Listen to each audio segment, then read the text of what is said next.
Just like a movie, just like a storybook. We are the future, we're the ones they won't overlook. We'll take it all the way and live another day. We'll make a statement to the world that we're here to stay. Whoa, whoa, yeah, yeah, yeah, yeah. It's time to be the hero.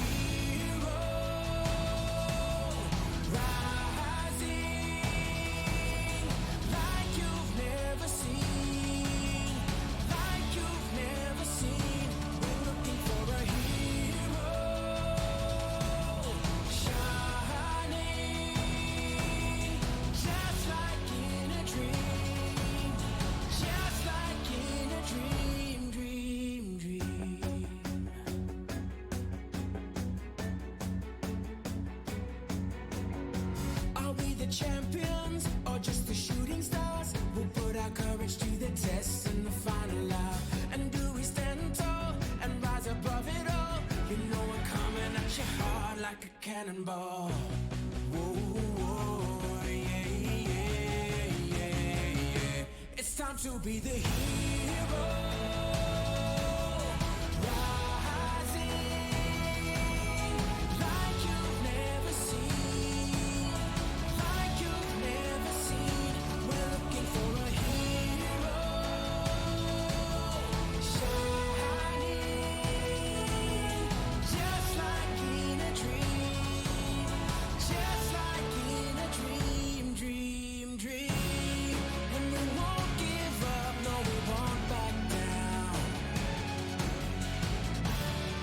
This is where we'll save the day. When the lights go out, yeah, we'll stand our ground. You know where there's a will, there's a way, yeah. Just like a movie, just like a storybook. We are the future, we're the ones they won't overlook. It's time to be the hero.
Good evening, everyone. The Board of Education will begin our study session tonight with a brief update on the status of employee negotiations.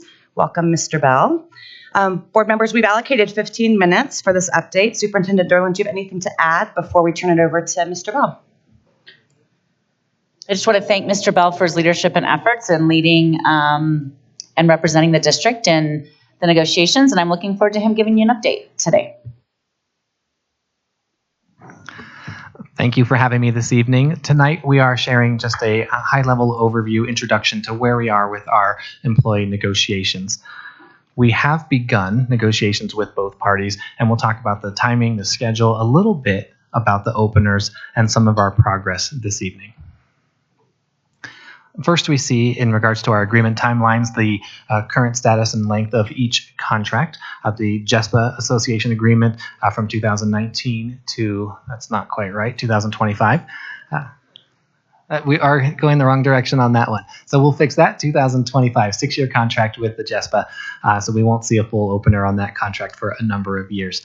The JCEA, the period there, 2021 to 2024, our newest contract is for a 3-year period. So we will, 2 years from now, be in full opener with the JCEA again. Our negotiations occur from February through May or June, depending on the timing of our completion. In general, we start early to mid-May. This year, we have delayed a little bit to begin on February 22nd and February 24th with each association. And that was by design in partnership with both associations as we looked at calendars, availability, etc. We do plan and expect to deliver completed agreements to the Board of Education in late May, early June, as is our standard for your approval and after association ratification. This brief view of our schedule shows the depth of work that we will do with both associations. With the JESPA, we have 6 sessions, and we have had 2 of those. We've had one of those, 222, already. We've had a couple of other engagements with them, but 5 remaining sessions with the JESPA. With JCEA, 11 sessions. We have a larger number of JCEA sessions because we referred a number of items from last year's full opener into this year's contract review, and we had a lot of collaborative work during the fall to lead to this point. But that was meant to build recommendations for the negotiating teams to build proposals around and then negotiate through. So we knew we needed some additional time, and thus 11 sessions with the JCEA. And just to touch on process with JESPA in a non-full opener year, each team brings 2 openers or issues to discuss, and any mutual items. We'll provide a description of the issues and red lines to existing language, some new language, etc. We'll take an opportunity to make counter proposals and alternative language. We'll reach agreement, hopefully, by May and June, and we'll also be reviewing compensation and benefits and negotiating each of those items with JESPA as is required by law and in the contract each and every year. So in summary, benefits, compensation, 2 openers, and mutual openers. Standard process for us. Very similar with the JCEA, a little bit different this year with the referred proposals. But here, 2 openers a year plus mutual items. We used a modified interest-based bargaining procedure and a facilitator. Our facilitator is from the Federal Mediation and Conciliation Services. They are available to serve us only remotely during this spring. So they are zooming into our negotiation sessions, which challenges Drew and I just a little bit to kind of deliver that to the environment, but they're very helpful in helping us design the process and serving us during a half dozen sessions this year. They have a limit to how many sessions they can provide to each school district in Colorado during this spring, and we're taking advantage of those full 6 sessions with the FMCS facilitators. In our modified IBB, we speak about story or history, what's happening around a particular issue. Then we talk about interest, and rather than in a non-full opener year discussing options and brainstorming together proposals, we move from story to interest to red line language or direct proposals, and then we will have opportunity to counter propose from there. A classic IBB, we would have that story and interest and then really spend a lot of time in breakout groups and finding that common interest, but this modified version has worked to expedite our process a bit. We had pretty good success with it last year during our full opener, so we're mirroring that again, especially with our referred proposals from last year. We have a rhythm. We're hoping that it works for us as well this year, and we're feeling pretty comfortable after the first couple sessions with JCEA. The next piece we would have is making counter proposals, reaching agreement, negotiating compensation and benefits, and dealing with our carryover items or referred items. And I've listed them for you here. class size caseload, both in the elementary school and the secondary schools, time management, compensation structures, that is general salary schedule, additional pay, salary placement, and compensation structures for Warren Tech and Career Tech Ed. And the last piece is academic freedom around ownership of materials, etc. Some brief detail about openers and issues. In our first session with the JESPA, their openers were primarily leaves, sick leave, holidays, etc., and food and nutrition services as a new article, which they called Article 16, describing some concerns and issues and solutions in food and nutrition services. We have brought forward concepts of supplemental staff, which could be temporary staff for coverage of a leave or a leave accommodation, or for grant-funded staff, and reductions and eliminations, which is focused on when we have not full RIF, not 4 people or 10% of a department, but a single or a double reduction, say in a school. So if you see a single FTE needed to be reduced from an SBB budget, we're proposing how we catch and support that individual and find and manage them into another position in the district, options, their own recruitment, their own efforts supported by the human resources team to make sure we're caring for them, giving schools flexibility, but the safety net and support to the staff member. Some mutual items that we have yet to address in our first session: food and nutrition services meal equivalency plan. We've had some concerns about that plan during this past year, and we agreed to bring that forward as a mutual opener item and discuss at the bargaining table this year. And we will review in general what we have shared with food service managers and food service staff about meal equivalency program, and from there have good conversation and determine if there's a space for adjustment or inclusion in the contract. And the last piece is reclassification, as there are some limits in regards to reclassification of jobs, changing jobs, increasing pay in relation to the Equal Pay Act, and how we can move people into a position, need to apply for and earn a promotional opportunity, etc. So we're working through that with the JESPA as well. The openers and issues with the JCEA, we just looked at a couple slides back, the referred proposals around class size caseload, time management, etc. We also have JCA planning to make a straight proposal on time management, and the district will likely do so in direct compensation structures. So even though they were part of the referred groups and the brainstorm collaborative work groups in the fall, we know we have a separate avenue to have them as red line proposals for things that didn't come to pass in those collaborative work groups. Some mutual items we're carrying forward: reduction in force. Reduction in force has been in the agreement, but not defined. In fact, it says that we will define it about 4 years ago, and we have yet to complete that with the JCA. So we're working on that in this cycle and expect to have policy and or CBA language for reduction in force within JCA. And the other mutual item is evaluation and effectiveness. There's a lot of activity around effectiveness and evaluation at the legislative level, and in our 1338 or Performance Evaluation Council, we actually have an active pilot program for self-directed evaluation and effectiveness components that we're working through, and the JCEA is present in that PEC or Performance Evaluation Committee and supportive of that pilot. So we expect to see how that can move into potentially the CBA. That's where we are. 2 sessions completed with JCEA, 1 with the JESPA. Quite some distance to travel still. Just wanted to give you a high-level overview and let you know we're stepping in and working hard already. But I'm happy to answer any questions. Great, thank you, Mr. Bell. So, board, this is our opportunity to ask any questions about the process, about where we are. Who would like to begin? Yep, Ms. Parker. Thank you. I was interested, you do speak very quickly, so I do remember that you said something about some things in process regarding evaluation and effectiveness, things that are going on right now. Can you expand on that a little bit? Absolutely. Our Performance Evaluation Council, which is the state-required council that each organization or school district holds to measure and assess the effectiveness of the evaluation system, has been working for a couple of years in redesigning the evaluation itself. Our work last year and the year before, interrupted by COVID, resulted in us designing a self-directed approach for educators. The concept is the educators would begin the year with a self-assessment, not only of what their goals may be, but also through the rubric itself, that they would share that self-assessment with their evaluating administrator and what their self-directed goal plan might be. We then put it in the hands of the educator to source their own professional development related to that goal and build an accountability team, possibly within the educators in their school, or in some cases at other schools, central administration, etc. And they're able to report back throughout the annual evaluation process to their evaluating administrator about their progress towards their goal, what they're learning in their own self-directed professional development, and their accountability team.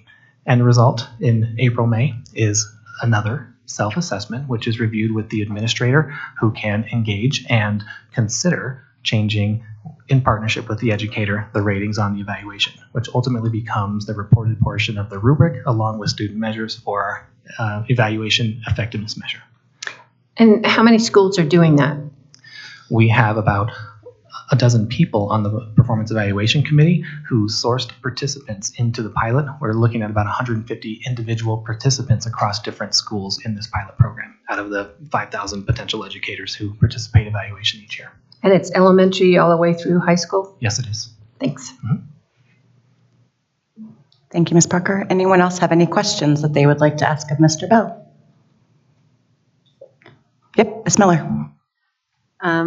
Thank you, Mr. Bell, for all of the information you provided, as well as the information that's on the agenda sheets. Real quick question, though, with Warren Tech, is that one of the components, the mutual components that was brought up from last year that we're bringing forward this year as well? Or where does that stand in terms of your priorities with JCEA? The Warren Tech work group, the compensation structures around Warren Tech and Career Tech Ed, Right. is a carryover referred proposal and group from last year. So we had 4 to 5 meetings, the HR team with Warren Tech educators, and had some other guests along the way from CTE to help us along the way and build some structures that we might agree upon. What we're looking there is to define lane movement for career technical education teachers. Right. They commonly don't fit the mold of BA, additional credits, MA, etc. So we have taken an initial proposal jointly of industry credits, industry hours of experience. So 2,000 hours per year, 9 years would be 18,000 hours. That would be the appropriate amount of hours to move across the salary schedule and be in lane 2 instead of lane 1. Additional hours up to 30,000 for the next lane, 40,000 for the next lane, 50,000 for the next lane. That's for entry into the organization in this particular joint proposal. Once you're part of the organization, we stop counting your industry experience and we start looking at your teaching experience. So we've had to build a map to convert industry experience into kind of a credit base so they can continue to earn professional development credits within the CTE areas and move across the salary schedule. So it's kind of a hybrid, and we're mapping it to similar experiences for neighborhood non-CTE educators. Okay. And in line with that, is that similar to what other districts are doing as well? I'm just wondering how Jeffco, with that pathway that we're working to for the CTE world and for certification opportunities, et cetera, and finding different backgrounds that are coming into this world to help our students, are we looking at what other districts are doing so that we can be competitive with what other districts are doing as well and what they are providing for people that are turning over different careers? We absolutely have looked at other school districts' processes, and some do a similar kind of credit count or industry-based experience, years of service to get onto the salary schedule. What we're doing in regards to movement on the salary schedule is a little bit different than we're seeing in other areas. Most would have maybe like a % increase for a certain number of years. So this is sort of new development and new trajectory for us, but we did base it from discussion with and review of other contracts in other school districts. Great. Thank you very much. Thank you. I just have a couple of questions, if no one else does, about specific to the collaboration work groups, the collaborative work groups. So I'm wondering, one, if you could just talk a little bit about the composition of those groups, and then also, are all of the work groups bringing a specific set of recommendations, or have any of the work groups been unable perhaps to get to that place? Sure. We designed each work group to have a lead, one from the district and one from the association, and then they built team together. So as an example, the Warren Tech CTE group, I am the lead of that particular group, and Lisa Elliott has been the lead from the JCA. But we brought in 4 educators from Warren Tech to not only share their history, 5 educators share their history and experience, but to give input and kind of pressure test issues along the way. We also had our director of compensation, our director of talent acquisition or recruiting involved in that process. We've had Marta Messer participate on one occasion to help us with CTE and concurrent enrollment knowledge. The composition for each group is similar. People that are directly related to elementary in the elementary workload group, or in secondary for secondary workload group, and compensation. We had a counselor, a nurse, and a classroom educator involved. Each group worked to hopefully come to one or two recommendations. What we've learned in 2 sessions is that finding good recommendation has been a struggle because the issues are heavy and linked across all the different work groups. An example again, Warren Tech and CTE, one concern they have is instructional minutes and how their instructional minutes compare to neighborhood schools.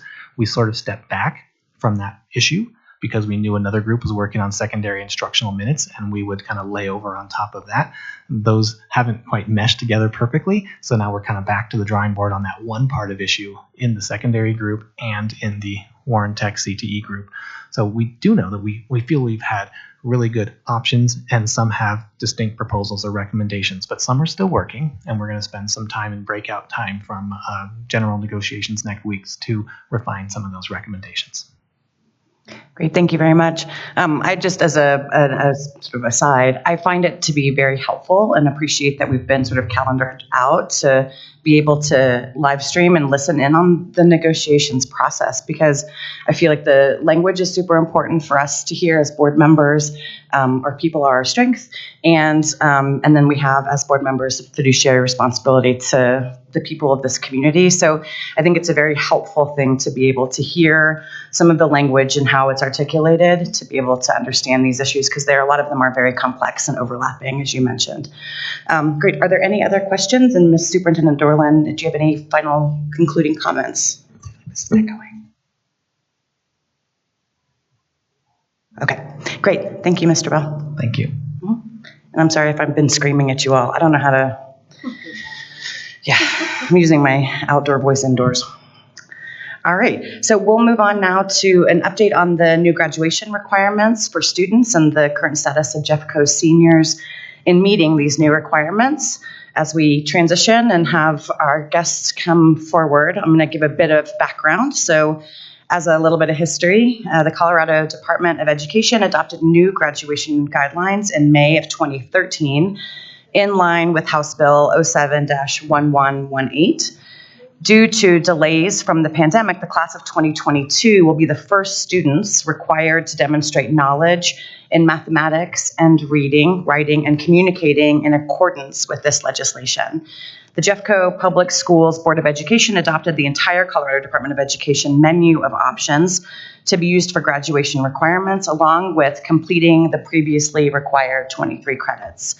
These requirements are found in Board Policy IKF, if anyone is wanting that. In addition to the new requirements, this policy was updated in October of 2020 to reflect students being able to earn high school credit for high school courses taken in middle school math and world languages. The Jeffco Public Schools graduation requirements are posted on our homepage for students and families and have been communicated with families through both district and school communication pathways. Board members, we have the balance of our time before 6, about 40 minutes for this presentation and dialogue with all of our friends. Superintendent Dorland, do you have anything to add before we turn it over and folks can introduce themselves and get started? I'm going to be quick because we have a very large group of really smart people who've been working very hard on this issue for many years to present to you tonight and talk with you about this issue. But this is the first group of graduating seniors who will be held accountable for the new graduation standards from the state. And so it was important for us to be sure that the board had an update as we headed toward May, that you knew where we were and what our schools are doing to support all students in meeting those requirements. So with that, I will hand it over to Mr. Cohan, who I think will get us kicked off. Yes, thank you, Superintendent Dorland, members of the board. We'll start with introductions. I'm Dan Cohan. I'm the Chief of Schools Secondary. Good evening, Renee Nicothodis, Chief Academic Officer. Jeff Vegeta, Executive Director, Curriculum and Instruction. Marna Messer, Director of Choice Programming. Gavin Goodrich, the principal at McLean Community High School and Longview High School. Hi, I'm Josh Sheldon. High School. I'm Shannon Behill, principal of Arvada High School. Evening, Dave Kohler, Director, Student Engagement Office. Hi, my name is Sonia Salek. I'm our counselor coordinator. Carol Eaton, Executive Director in Instructional Data Services. So this has truly been a collaborative effort. And as you can see by the folks at the table, Better Together really is a great example of everybody here for the last 6 years of making sure that our students are ready for these new graduation requirements. Superintendent Dorland did a nice job of explaining that it's this year's class that has these new requirements, which is the demonstration of post-workforce readiness. And then Marna Messer is going to go deeper into kind of explaining the differences. So good evening, everyone. So we just wanted to make sure that when you see that plus between on that previous slide, it really is a plus between the standards, and it's also between those skills that we know are more those essential skills for our kids to be post-secondary and workforce ready. So think about the standards are all of our core content as well as our technical content within our CTE pathways, et cetera. And then think about the other ones as being, what are those communication, problem solving, thinking skills, all the things that really are launching them into their pathway after graduation. So you've seen this before, and this is on the public website. So the only reason to just remind you is that we've had 23 credits for years now. This has not changed. So that's the one thing that we're really happy about. It hasn't changed. I always remind people that that first column, if you go down and look at additional coursework, we've been talking about pathways and stuff like that for a long time now. Really, that is our kids' opportunity to find their own pathway and take those courses that are going to help them. So all through their core as well as the additional courses. When you look at here, they used to have here requirements. They're really here recommendations now. And they really are recommendations as we look at our 4-year and our 2-year institutes across the state of Colorado. Please note, though, that they are not requirements anymore, meaning that if you take all these, it isn't a guarantee into one of our 4-year or 2-year higher ed institutions. It really is just recommendations. So we always tell people to talk with their colleges. So the real reason we're really excited is exactly what Superintendent Dorland told you, is that we really wanted to share the new requirements that is for our 2022 graduates. You've seen many of these. Most of these are assessments, and they're assessments for things like career, college, and for life. But the ones that you may not be as familiar with are the ones where it says individualized. When it's individualized, that means it really is student-based. It isn't like a one common assessment. So industry certifications, we've been working on those for quite some time. We've grown them throughout Jeffco. These come from the state, so there is a state list of industry certifications that we use, and they're part of our career pathways for kids, and we continue to grow those. The other one is the district capstone, and district capstone has to be district defined. So we have a defined expectation for what a capstone looks like, as well as a rubric that all of our schools align to for that work. And I'm going to pass it over to Sonia.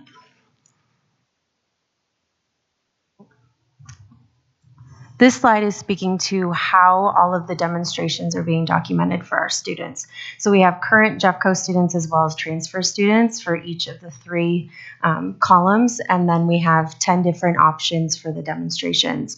So this is our tool that we created to support our schools in helping them create a documentation for all of the demonstrations. We worked really hard to make it as automated as possible. So there's a very small lift on the building level. There are a few elements that we really do need their support in getting that documentation on the transcript. However, the majority is all automated for them. So I'm going to walk us through the next a few slides that just talk about some new resources that we have to help our schools, our students, and our families track progress toward meeting those new requirements. So what you'll see here is an academic credit report. This is available to school staff, including principals, assistant principals, counselors, teachers, and it really provides an overall summary of credits attained, as well as that post-workforce readiness demonstrations to show if students are on track for that graduation.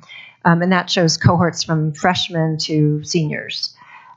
These reports are drillable, and what that means is where you see counts there, you can actually click on that and drill through and see a list of students. And so it really gives deep information about each student, and you can tell where they have met or have not yet met and what they have done.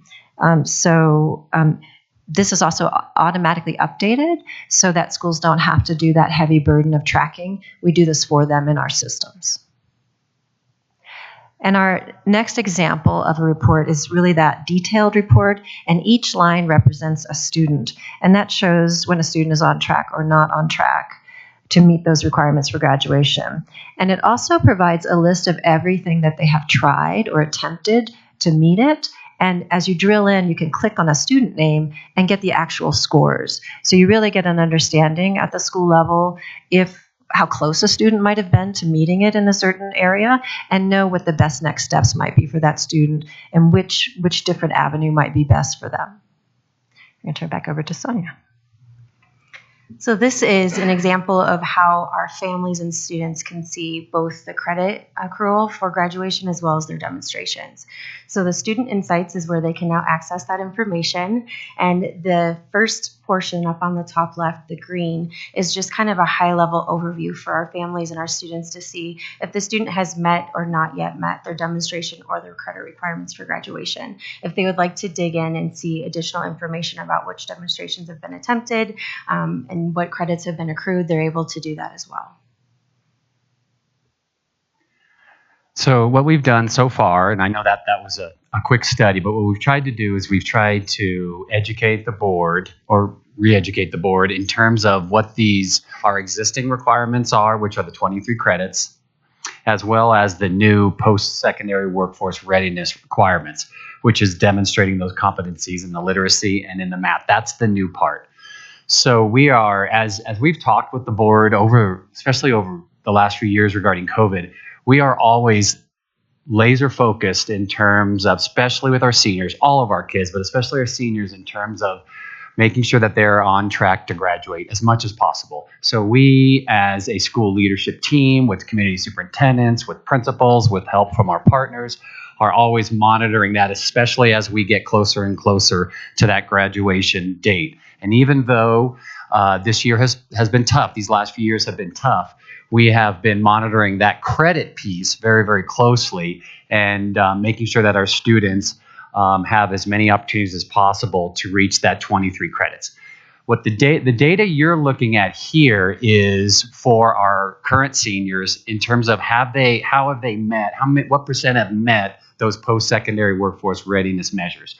So you could see that 86%, this is as of, I believe, yesterday. We pulled the data as of yesterday, and you can see 86% have met those literacy requirements or the demonstration requirements in literacy, and 82% in math. Go ahead, Drew, next slide. So what that then works out to get really specific on the data, is we have 832, we have about 5,700 seniors right now. So out of those, about 832 haven't met that in English, and then 1,065 in math. The data is actually better because it's updated daily. So it goes down daily as we have the data to show that those students have met those requirements. So we want to get this to zero. But this is where we are as of yesterday. And then next slide, Drew. So these next two slides show specifically where our high schools are in terms of the percent of students that have met in those two areas. Now, you're going to hear from our colleagues, some of our principals here in a second, but every principal and their staff are monitoring this really closely. We feel pretty good overall about where we are right now. You will see some variations in the data, and part of that is because of we are still assessing kids on some of the various pathways, and we're getting that data uploaded into the system. And so sometimes there's a little bit of a delay on that. I was talking to a principal just today, and he said that they've just done an administration of ACT work keys, and so their data is going to look a lot better once they get that loaded into the system. Capstones is another primary reason why some of this data looks lower. We have schools that require all seniors to take a capstone, and that's a primary way that their kids are going to meet these requirements. And they're in process of doing that with those current seniors. So that accounts for some of the variation.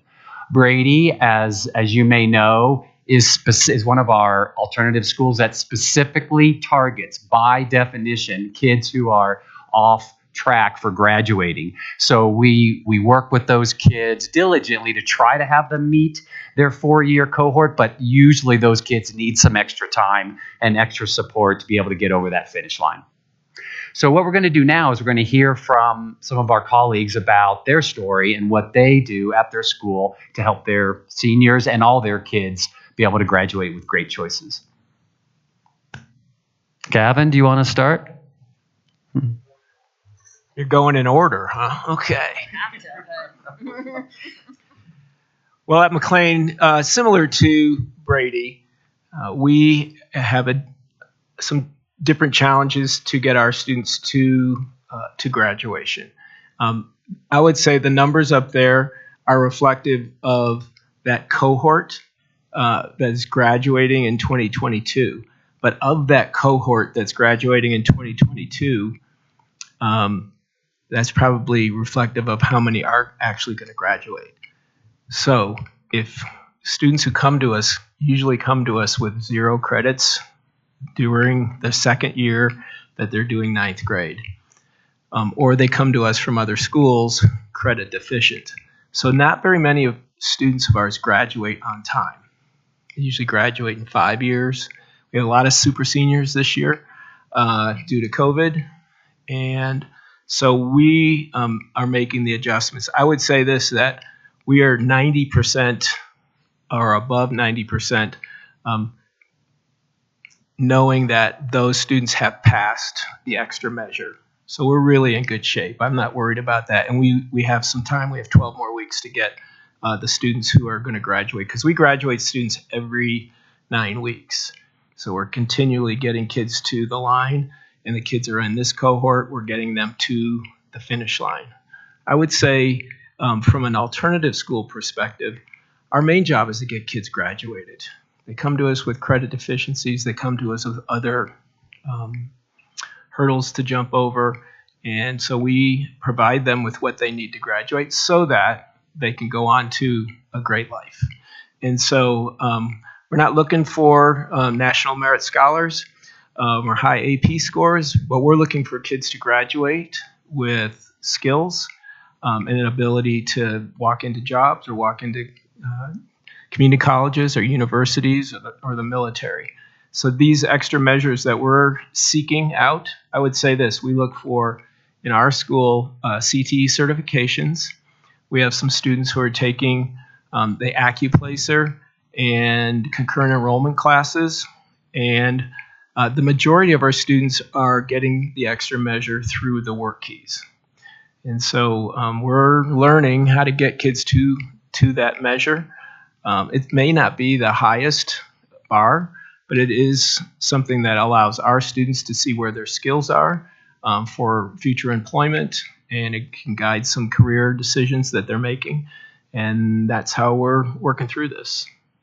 I would say, if I had to give some suggestions, I would start to think about what alternative schools, who really are probably have the biggest struggle to get the majority of their students to the measure, would be, I think, an opportunity. Is we have a lot of students who do work OJE, and they get credits through OJE.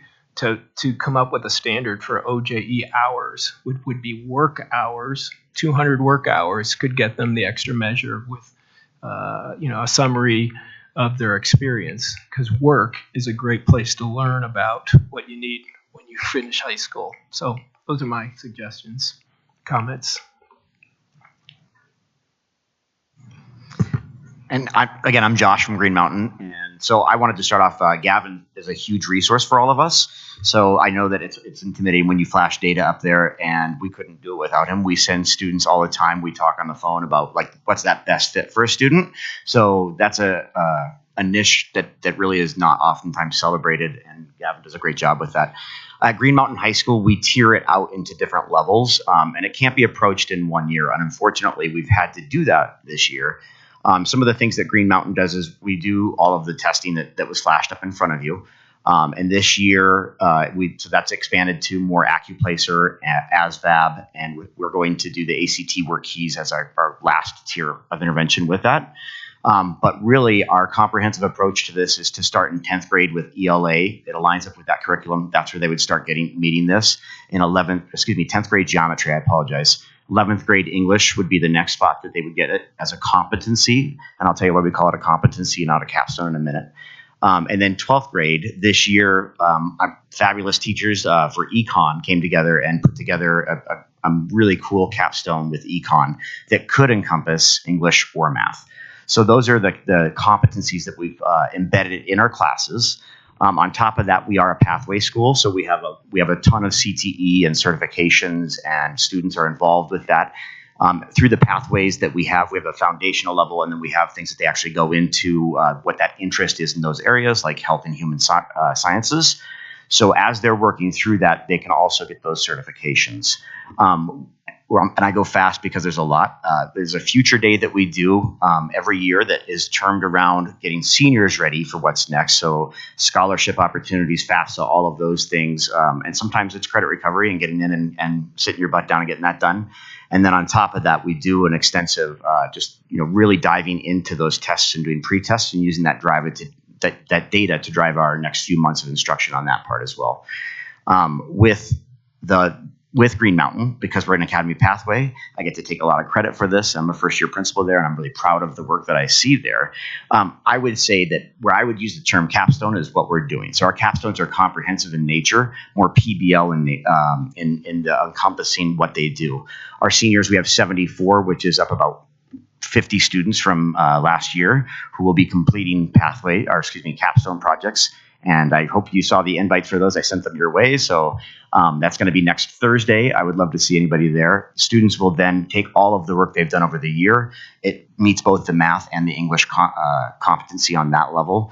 It's above and beyond on what we do. That's how our valedictorian, that's how our students get chords. That's all of those things encompassed in that. So we've tried to elevate that above those other things and not work as a limitation. I will say that many times our students who are impacted by this are impacted by everything else. So it feels like an absolute extra hurdle for our students to get over. So we're trying to change the way that's looked and the perspective on that. With that, we also, with the AccuPlacer and some of those tests we threw in this year, we're trying to be cognizant of how we're offering that, because it shouldn't just be thrown at students. You're going into college, this tells you whether you need to take a remedial class or not. So that's why we want you to take this. ASVAB, this is a skills-based test that really is going to show you your competencies throughout those. So we've had a lot more success with students and parents buying into those.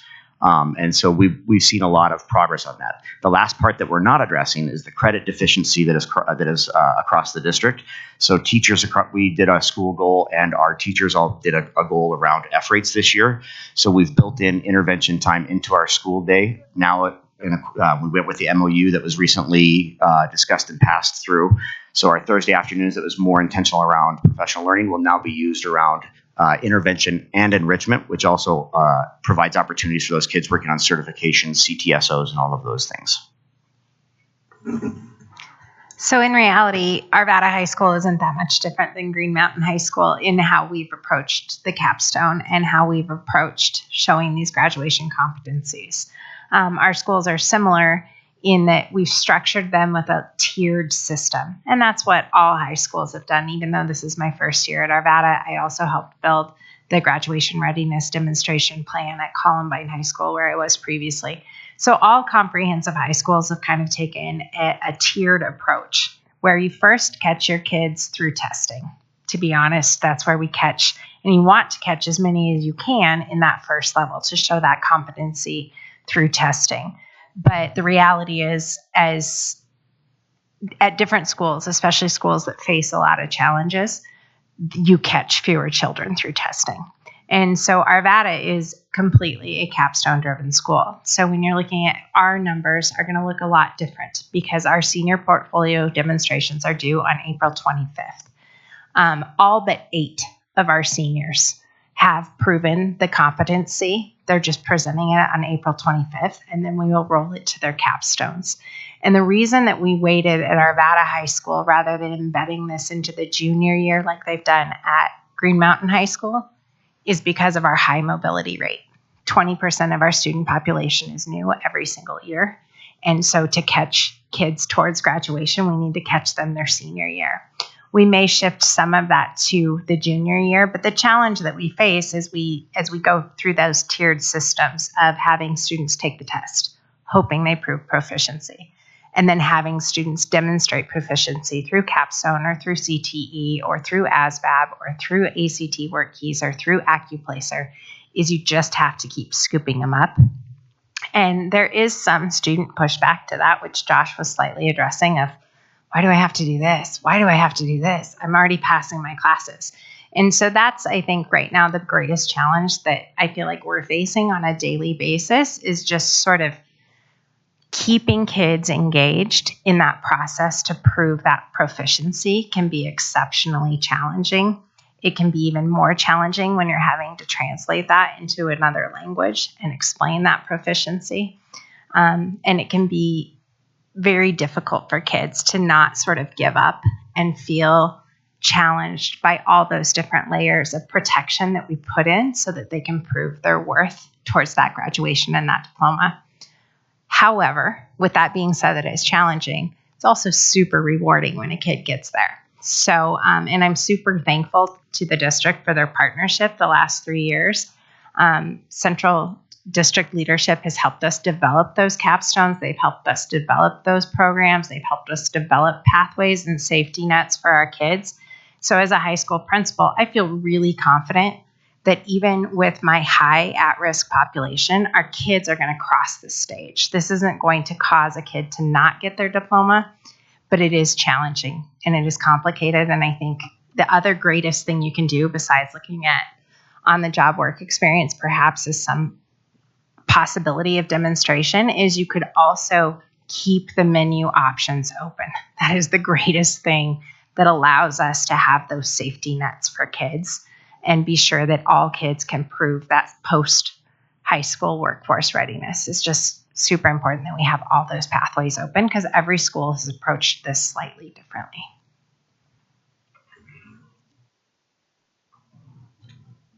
I think the one thing I would add is really more of a reflection. I think when you hear, our principals talk and our district partners, is just how nimble we've been the last couple of years. I think we're at a place where we're building safety nets upon safety nets for safety nets that didn't exist before.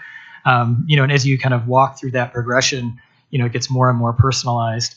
I think a lot of the work that we're really proud of is, focused on those students that haven't met those general sort of accommodations. And I think what you've heard from everybody up here is that we have an answer for that. Or if we don't, we're continuing to try to build what those solutions look like. Two things I would just highlight here that I don't think we've mentioned to this point are, as we think about summer programming and credit recovery, for years, one of the barriers we had for students was the cost. So automatically you had barriers for some of our most impacted and underserved students, where really in the last 2 years, thankfully for some ESSER funds and some other grants over years, we've been able to provide that at no cost. And I would say that's a huge thing that we need to, one, think about, but also consider how we sustain. The other we haven't talked about yet, I would say, is some of our specifically competency-based pathways. In the last 3 years, we've instituted some GED Plus programming at 3 different sites, one north, one south, and at McLean right now, that provides students another opportunity if they are so far off track, but they are competent and demonstrate that they're able to move on. And it's focused not on just completion. I think Gavin said it really well. The plus is you can access concurrent enrollment in community college and start really making a plan for your next pathway. So I take that from what they said and just would again think about just how nimble we've been in this space.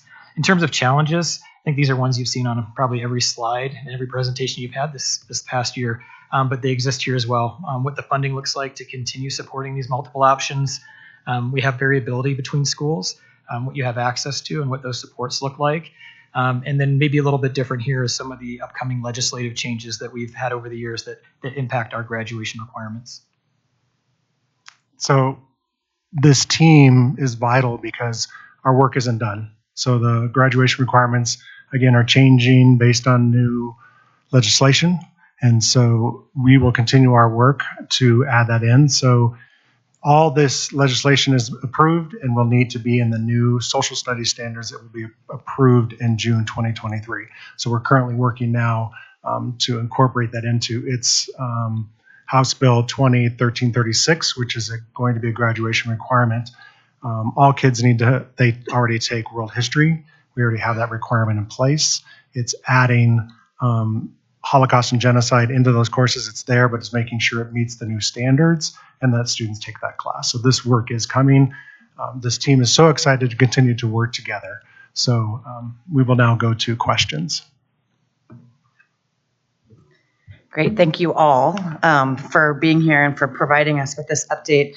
There's a lot. So we'll just turn over and start any questions or dialogue that the board would like to have with this panel of awesome team members. Yep, Ms. Reed. I'm going back through here and trying to find this slide, but we were given the statistics of students who have not yet met math and English. So one of the things I'm wondering, So is there overlap there? Would you say that some of those are the same students? Okay, that's kind of what I thought would be the case, but I just was wondering about that. And are you finding discrepancies at all between the credits that students have earned and what they are able to demonstrate on the other competency measurements like AccuPlacer and ASVAB and the other things that they're doing?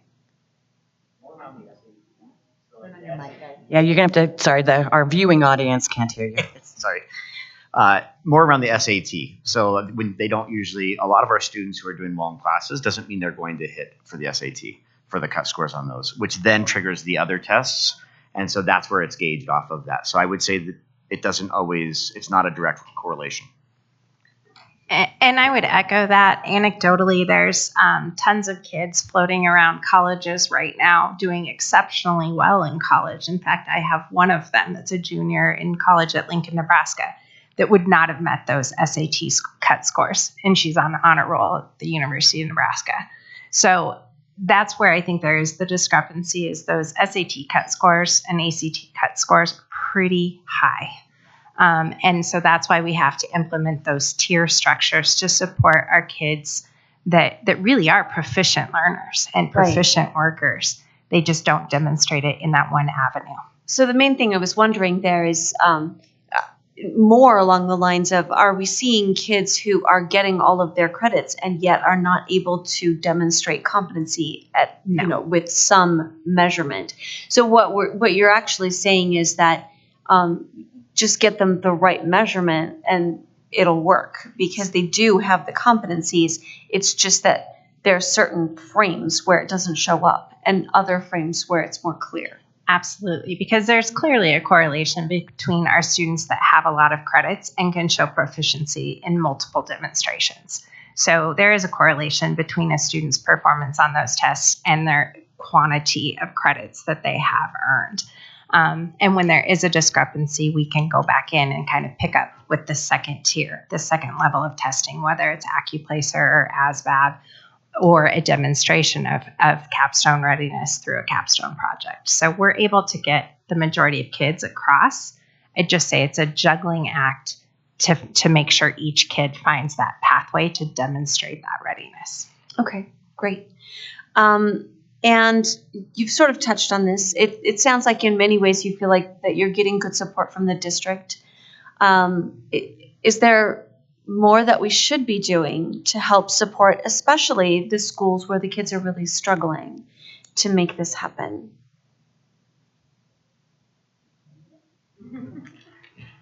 Nothing like being put on the spot. It is a lot of work. And so when you're saying, is there something else the district can do? The programs they have and the reports that they've provided to us as a principal are invaluable. Like, I can check them every day. And that's super, super helpful. So I feel very supported on that side. And I feel very supported on the curriculum side. Like, these are pathways. These are options for your kids. It's hard at the school level to manage all of those tiers that we're talking about and all of the data tracking without having a specific person assigned to this. And we're so maxed out. So at our school, we have a capstone coordinator that is a 0.5 position for me from my FTE as a building. And I need that person because they have to find this kid. They have to help them with their capstone. They have to help them set up an ASVAB test. They have to help them do all this. But that's an unfunded position. It's just coming from my general budget overall. And I think at schools where it's especially difficult to have kids show proficiency on testing, that job for that capstone coordinator or that administrator or that counselor that's in charge of this piece becomes much larger. And so helping us manage that workload might be helpful. I would say that schools are learning on the fly. I mean, this year, coming off of COVID, people are just doing the best they can to get their kids because they knew this new bar was going to be there. But having gone through this year, I know for us, by design, through a system of support and doing things that we're not just doing it kind of randomly and getting to the finish line. We're going to start at the beginning of the year with a totally different plan that is very well designed to get students to where they need to be. So I think we're learning as we go. I mean, that's just what we do as educators. What I think is important is that the bar doesn't move. And it always happens, it seems like, they have the bar here. Once we get there, then they move it here. And if we could have some stability around the measures in terms of, the district's, voice in the legislature or whatever, I think that would help. It's just really difficult when it changes and changes and changes, and then we have to start over again with coming up with our systems. Great. Thank you guys very much. Great. Thank you, Ms. Reed. Other questions from folks? Ms. Parker? Thank you so much for that. I have 3 questions, so I'm just going to say them all at once, and then you can jump in. Number 1 is, especially due to the COVID years that we had, are you finding that there are a lot more seniors that have to be in credit recovery, and that hopefully that will settle down in the future and not be such a large number? No, go ahead. I mean, you go ahead. We have an adult school at McLean. And typically we have a range of super seniors, 21 to 50 years old. We have students who are across the board. This year we have more super seniors than we've ever had before, students who are 18 to 20 years old. And that's because of them falling behind due to the pandemic. Did you think that we won't settle down? Or we will. I don't think it's 1 year away. Okay, that's what I would hopefully, say. Hopefully over time we will. But I think the pandemic's going to have more of a long-term impact than short-term. Okay. I'm looking at our freshmen, they're struggling. Our sophomores are struggling. Our juniors are struggling. So I don't think we're 1 year away. I'm hoping we're 5 to 6 years away from recovery. Okay. The second question is, I'm looking over the menu of options that the state put out there, and there are a lot of them, and you alluded to them, how you're kind of keep trying, put the students through this funnel, see what happens.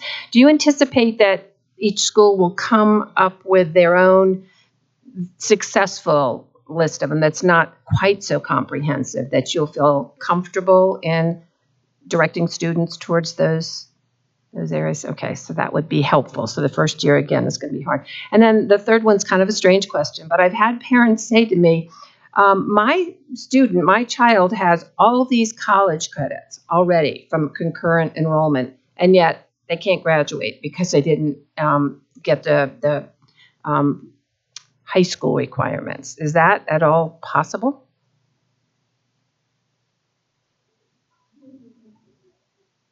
It is possible. It depends on what concurrent enrollment credits they have and whether they're counting towards that list of those 23 credits, because it has to hit each one of those to make sure that they've met all the math, all the English, all the social studies. So they could have multiple concurrent enrollment credits, but they've not met all the 23 credits, if that makes sense. Yeah, I think what's happened is some of our schools, and I went to one just today, Chatfield, has a lot of teachers that are certified to teach the concurrent enrollment. So They've got a lot of students who are getting those credits, but I can imagine that they might not have gotten all these requirements. And so it, like you've got your first freshman year of college already done, but you just can't get there. We try to make sure it overlaps because I think it's really important, especially like Chatfield has multiple, as you alluded to, and knowing that some of those actually do count. So this list of concurrent enrollment classes, a lot of those students, when it's on that list for reading, writing, communicating, and math, they'll get credit towards this by taking that concurrent enrollment. It can also count towards their 23 credits. So we try to really make sure that that overlap is happening so that kids aren't dinged for taking these advanced courses and can still get that credit. Thank you. Thanks, Ms. Parker. Yeah, Dr. Barta. Thank you for the presentation. I've learned so much already. I wondered, how is what we were presented with tonight different from the past, and how do we know that it's working? So are we seeing more graduation? Do we know that, how are we, I didn't see the baseline, before this to see how it compares. So I'm just curious how we know that this is a better path forward. Yeah, that's a great question, Dr. Barta.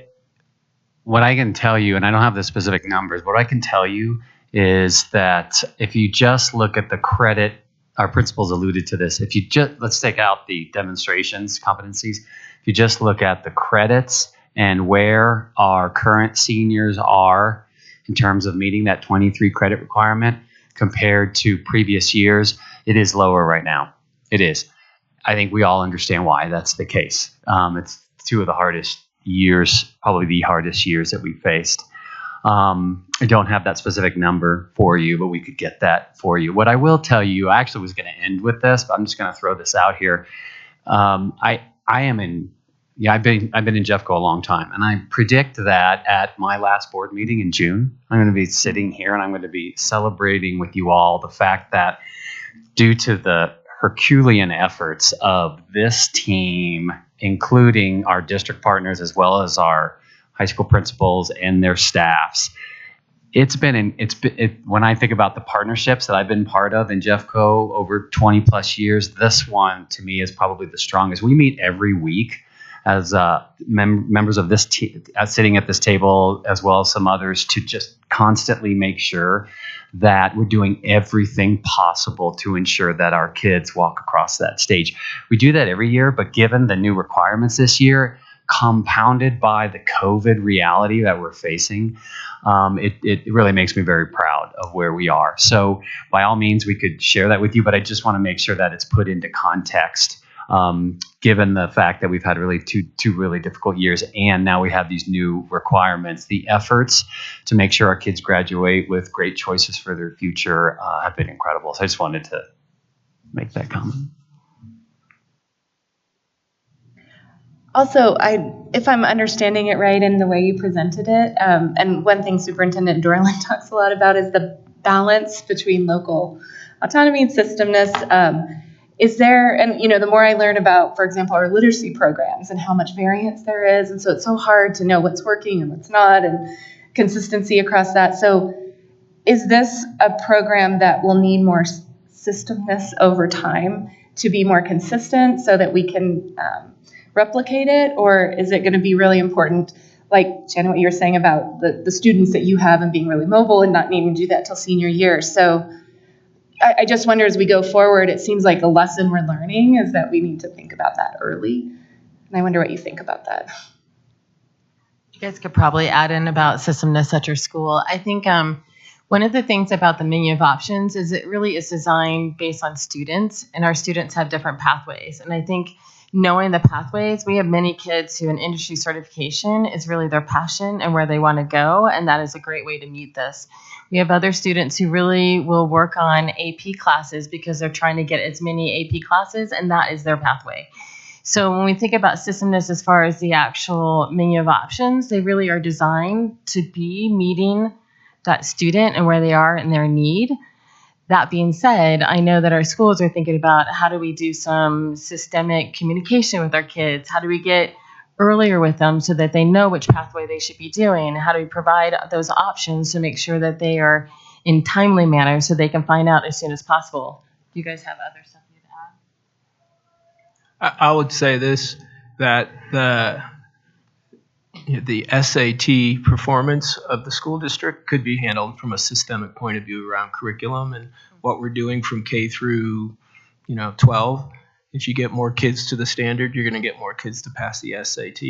And so if you have a really good system to get them there, you're going to increase that numbers and take the load off of schools having to use these other measures. That's just one way of thinking about it.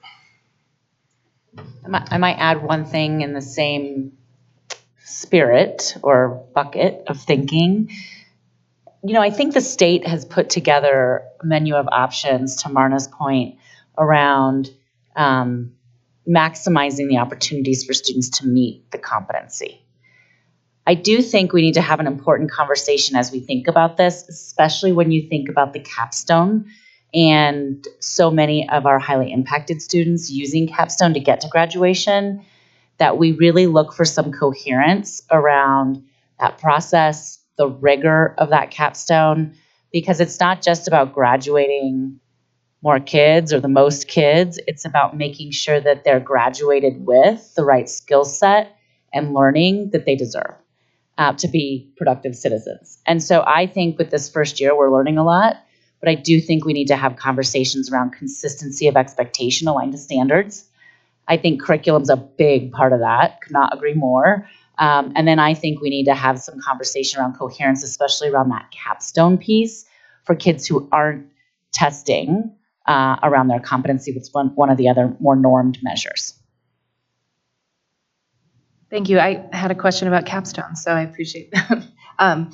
Thank you. I think we're in good hands, and I appreciate the work that you put into this.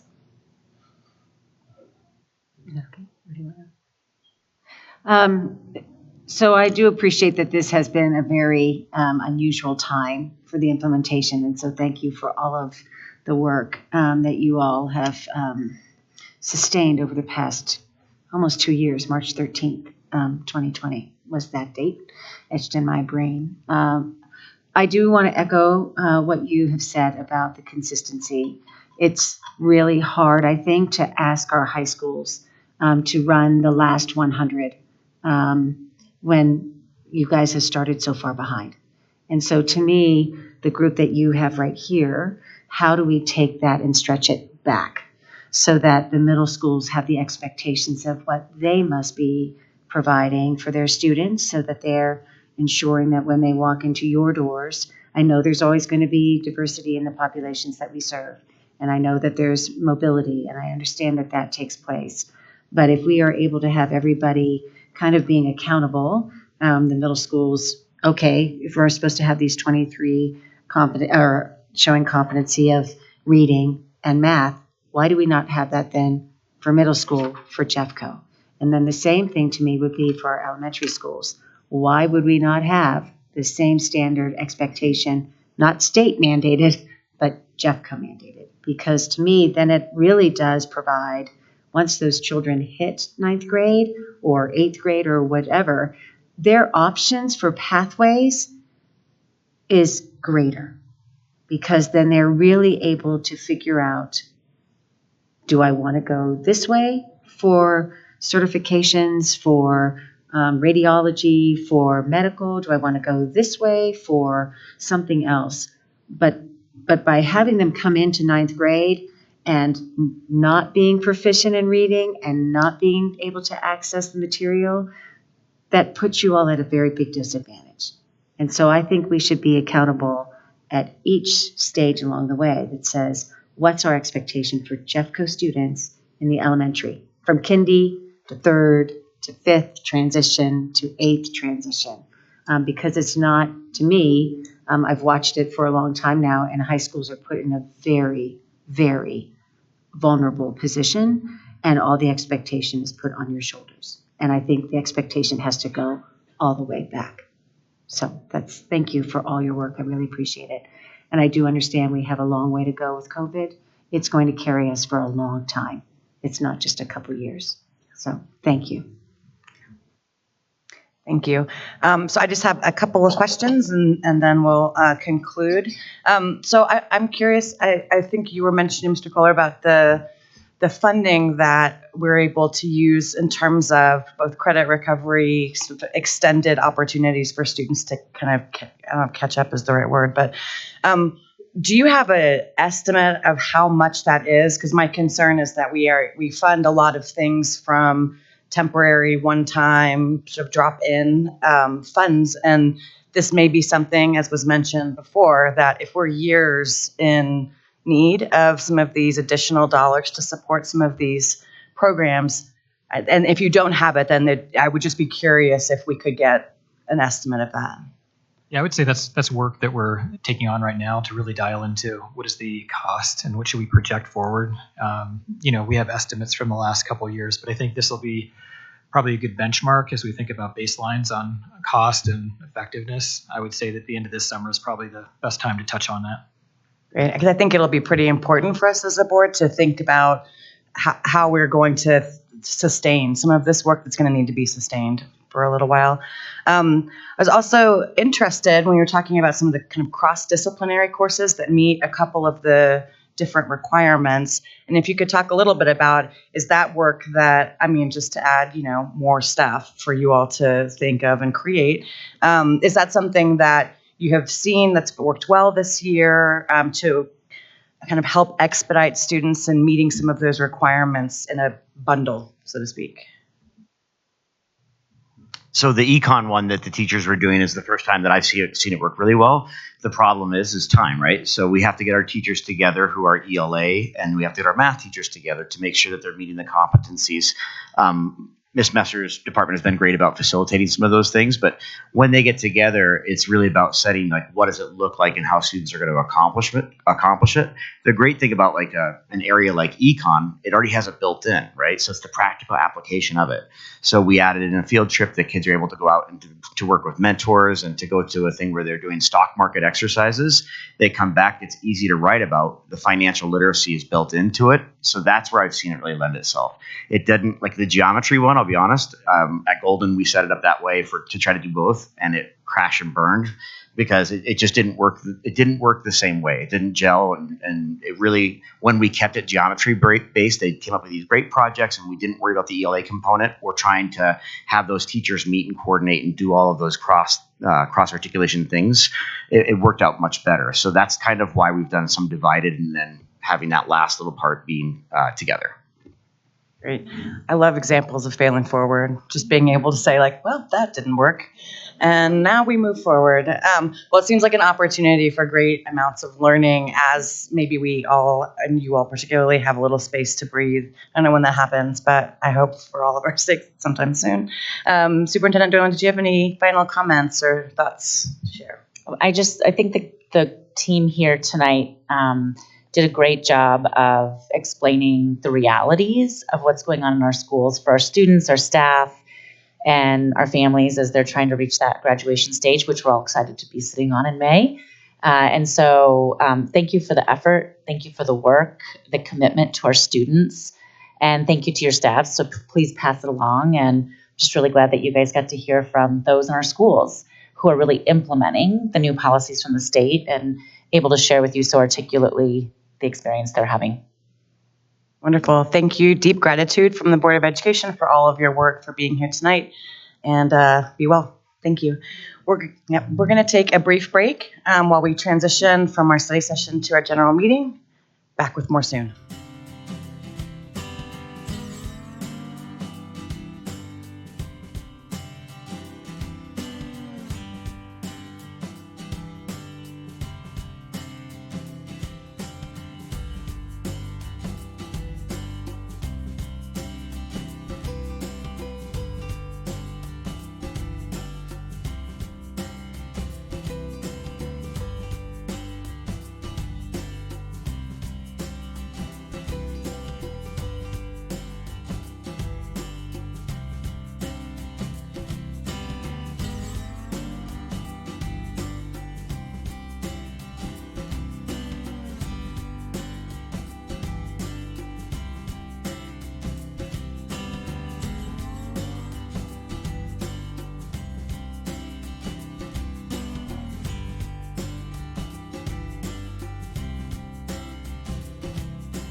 just like a movie, just like a storybook. We are the future, we're the ones they won't overlook.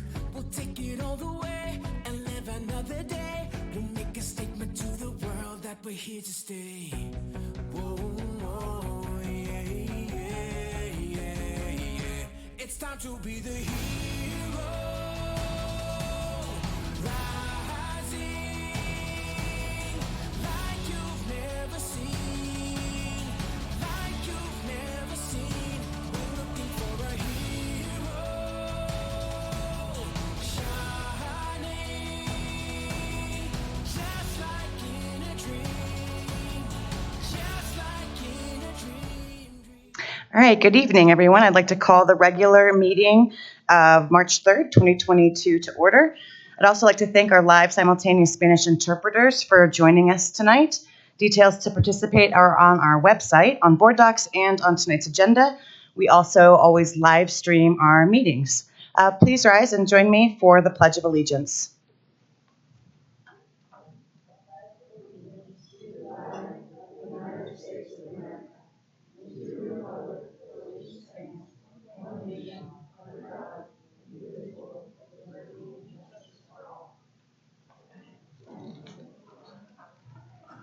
Roll call, please, Ms. Neal. Ms. Miller, Yes. Ms. Parker, Here. Ms. Reed, Here. Ms. Schooley, Here. Dr. Barta. Here. Is there a motion to approve tonight's meeting agenda? I move that the Board of Education approves the agenda for the regular business meeting of March 3rd, 2022 as presented. Is there a second? Second. Any discussion? Okay. It's been moved and seconded to approve the agenda for the regular business meeting of March 3rd, 2022 as presented. Roll call, please, Ms. Neal. Ms. Miller, Yes. Ms. Parker, Yes. Ms. Reed, Yes. Ms. Schooley, Yes. Dr. Barta. Yes. All right, this is my favorite time of the night. We welcome those that we've invited for honors and recognition. And first off, I will turn it over to you, Ms. Reed. All righty.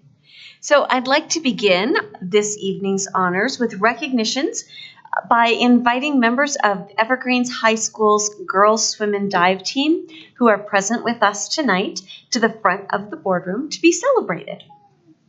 Woo!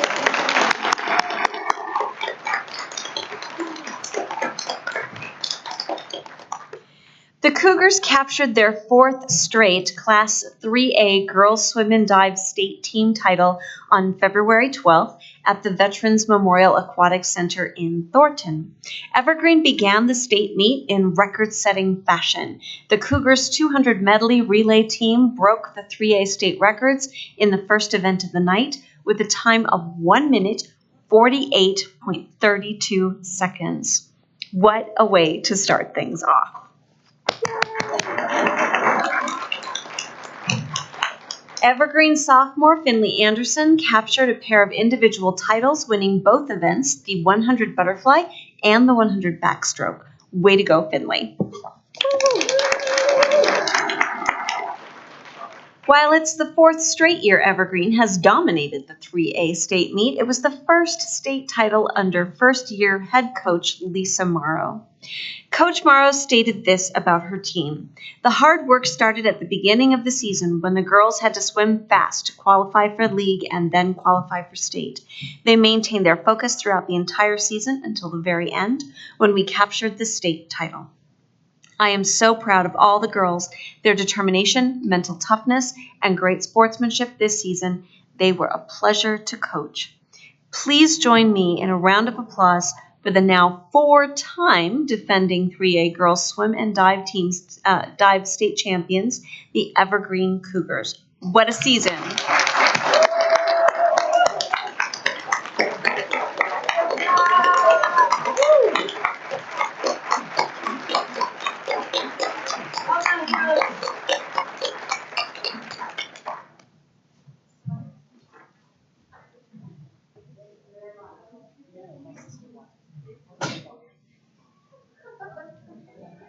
You forgot to swim her.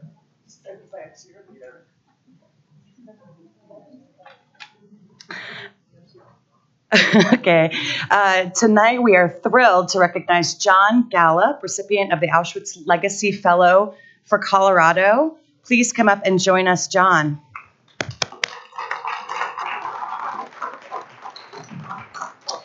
I'm going to read a bunch of really nice things about you, and you have to stand there and take it. All right. John has been an employee at Jeffco Public Schools for 16 years. He's currently an Arvada West High School social studies teacher. John teaches advanced placement, U.S. history, modern American history, and contemporary U.S. issues. He is also an assistant coach for both boys and girls golf, a past sponsor of the Peace Jam Club, an international organization founded and located in Arvada, connecting young people with Nobel Peace Prize winners, and has been the school's AR, or area representative, to the Teachers Association, to JCEA, for 4 years. John simply says that the best thing about his job is his relationships with his students and the joy they bring him every day. The Auschwitz Legacy Fellowship that John is the proud recipient of is a year-long program bringing American high school teachers to Auschwitz so that they, upon their return, can bring lessons of Auschwitz and the Holocaust to their students back home and continue to teach them for the next 5 consecutive years. John will be traveling there this summer in July. The application process for the fellowship was intense. It took about 2 months and was highly competitive in Colorado. John applied for this fellowship so he could have the unique opportunity to study on site rather than from a book. He believes his experience with this program and sharing the emotion of such a place with his students will have a lasting effect on their understanding of racism and anti-Semitism and the manner in which a society can be complicit by not taking action against hatred. Additionally, within 10 to 15 years, there will be nobody left that experienced firsthand the Holocaust, and John is committed to not allowing this horrific event to fade into history. Let's give a warm round of applause to John Gallup for this amazing recognition, his passion for learning, and the important impact he bestows on his students.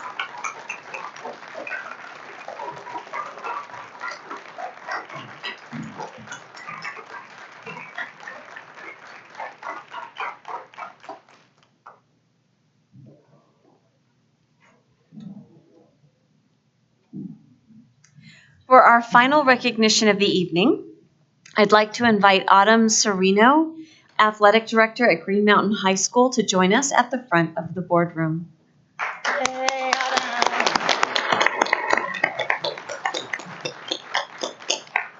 We are thrilled to recognize Autumn, who is the recipient of the 4A Athletics Director of the Year Award issued by the Colorado Athletics Directors Association.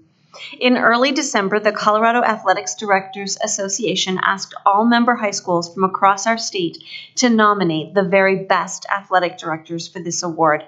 Our Jeffco Athletic Directors and Central Athletics Office chose to nominate Autumn. Autumn's nomination and selection for this award are a direct result of her hard work, passion, and collaborative approach. Autumn is committed to ensuring that all Green Mountain student athletes have the most competitive and comprehensive athletics experience possible. She works tirelessly to support her students, coaches, and colleagues. Autumn does all of this while serving Green Mountain High School as a dedicated instructional leader and valued member of the Green Mountain administrative team. She has been an assistant principal and the athletics director at Green Mountain High School for the past 5 years. When asked what her favorite thing about being an athletic director is, she stated, "The atmosphere and seeing our kids work so hard together to reach their goals.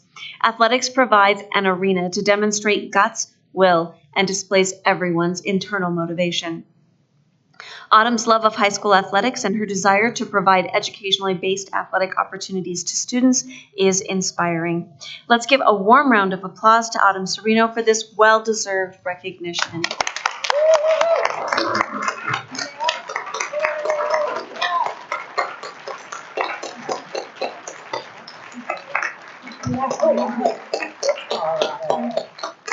Well done. Okay. Let me make sure I'm on track. All right. And my microphone's on, so I'm glad I said appropriate things. So now we will move on to public comment, part 1. the portion of our agenda where our community members are able to make comments specific to topics on the board agenda tonight. If you plan to speak on topics not on tonight's agenda, you're welcome to submit your comments in writing to the board. I want to remind our in-person audience that if you find that you are strongly moved to express your agreement with any of the actions or comments in our meeting and during public comment, please don't do so verbally so that we as a board have an opportunity to really hear and listen to our community members that are coming to speak with us. We can always do this, which does not disrupt the flow of our meeting and allows us to really hear the perspectives of our community members. Outbursts from individuals in the audience will be reminded to stop once before final warning from security and removal if necessary from the meeting room. We appreciate your cooperation in this, that everyone can focus on the business that we're trying to cover tonight, and so that we can really hear the perspectives that are being shared from our community. So we will begin public comment with Sarah Sterling. Welcome, Ms. Sterling. You have 3 minutes, I believe. Yep, thank you. Okay, I planned for 2 minutes, so you guys are lucky. Good evening. My name is Sarah Sterling. I'm a current resident of Golden and was also born and raised here in Golden. I attended Jeffco Public Schools and am now an employee of Jeffco Public Schools as a mental health professional. I am also a mother of 3 children that attend or will attend Jeffco Public Schools. I have approximately 18 years left as a Jeffco parent. I care deeply about the decisions Jeffco Public School makes and the impacts it has on myself and my family. I am here to discuss the equitable start time decision. I understand you cannot please everybody and the very real scheduling challenges and vital need for middle and high school students to start later. But today I want you to know how the decision will affect my family and I and families like mine for years to come. Many of you are parents and can relate to the chaotic mornings of getting your young children ready for school. I make breakfast, brush hair, pick out outfits, pack bags, and much more while getting myself ready for work. It is a juggling act, and as a working mother, this new schedule will be particularly difficult, as elementary students will be getting out at 2:35. This will force our children to be in after-school programs and daycare longer and away from home for longer days. My daughter could not even get into her after-school program this year at her school. As an employee, I want to say we are seeing significant turnover, staff shortage, and some of our best leaving the field. Having choices is important not only for parents, but for staff too. Many employees choose the school they work at because it works for their family's schedule. The incentives of working in education are not growing. Since I cannot change this decision, I urge you all to remember and empathize for our littlest students and their families. Our students that are 5 to 12 years old that will need to be in their seats by 7:45 or on the bus and present for breakfast far earlier than that. In past surveys, the vast majority of community members did not believe elementary, middle, or high school should start before 8 a.m. And how did we end up with our youngest children at 7:45? I know your intentions are to work on offering more programming and options for before and after school care as it will be needed. Or please offer more flexibility to employees who have young children in Jeffco schools. Please know that long after you will not be in these seats, I will be raising my students in Jeffco Public Schools. Thank you for listening. Thank you, Ms. Sterling. Next up, we have Gina Siemens.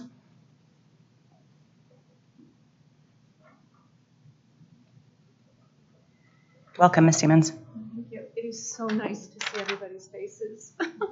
You guys look just wonderful. I'm so happy that we're not wearing masks. My name's Gina Siemens, and I've been an Arvada resident and voter for about 30 years. And first of all, I want to thank you for all the work that you did after the last board meeting to make sure that the masks were removed as soon as possible. So thank you. I know you went to great effort to do that. Tonight I'm talking about agenda items 611 through 621. While I don't have any specific comments regarding any of these 11 contract award items, I do want to point out that 6 of the 11 contracts that will likely be approved tonight are noted as either exceed budget or is significantly over budget.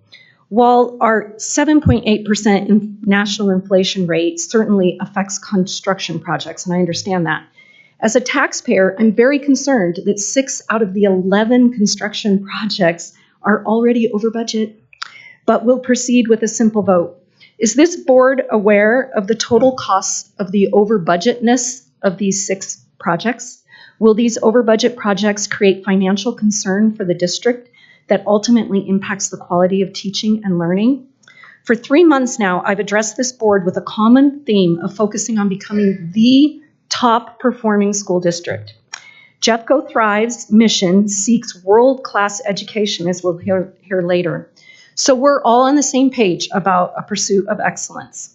In order to see the results you and this community want, I believe the board must untether the district from everything that does not improve student educational achievement.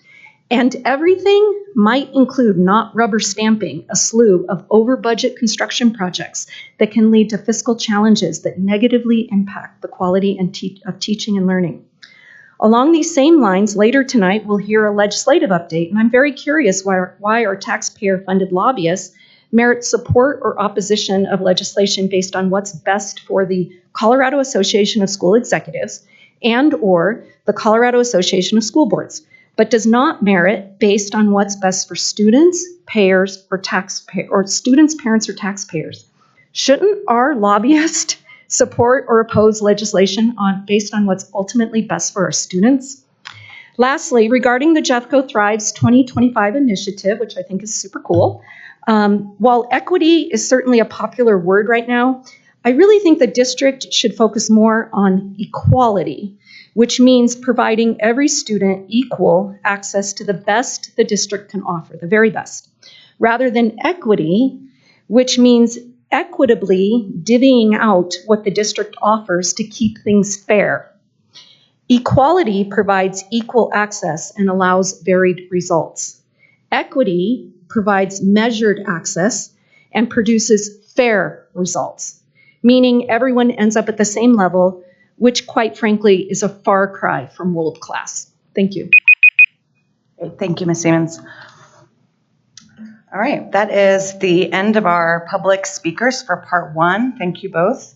We are going to move on to leadership reports. Superintendent Dorland, would you like to begin?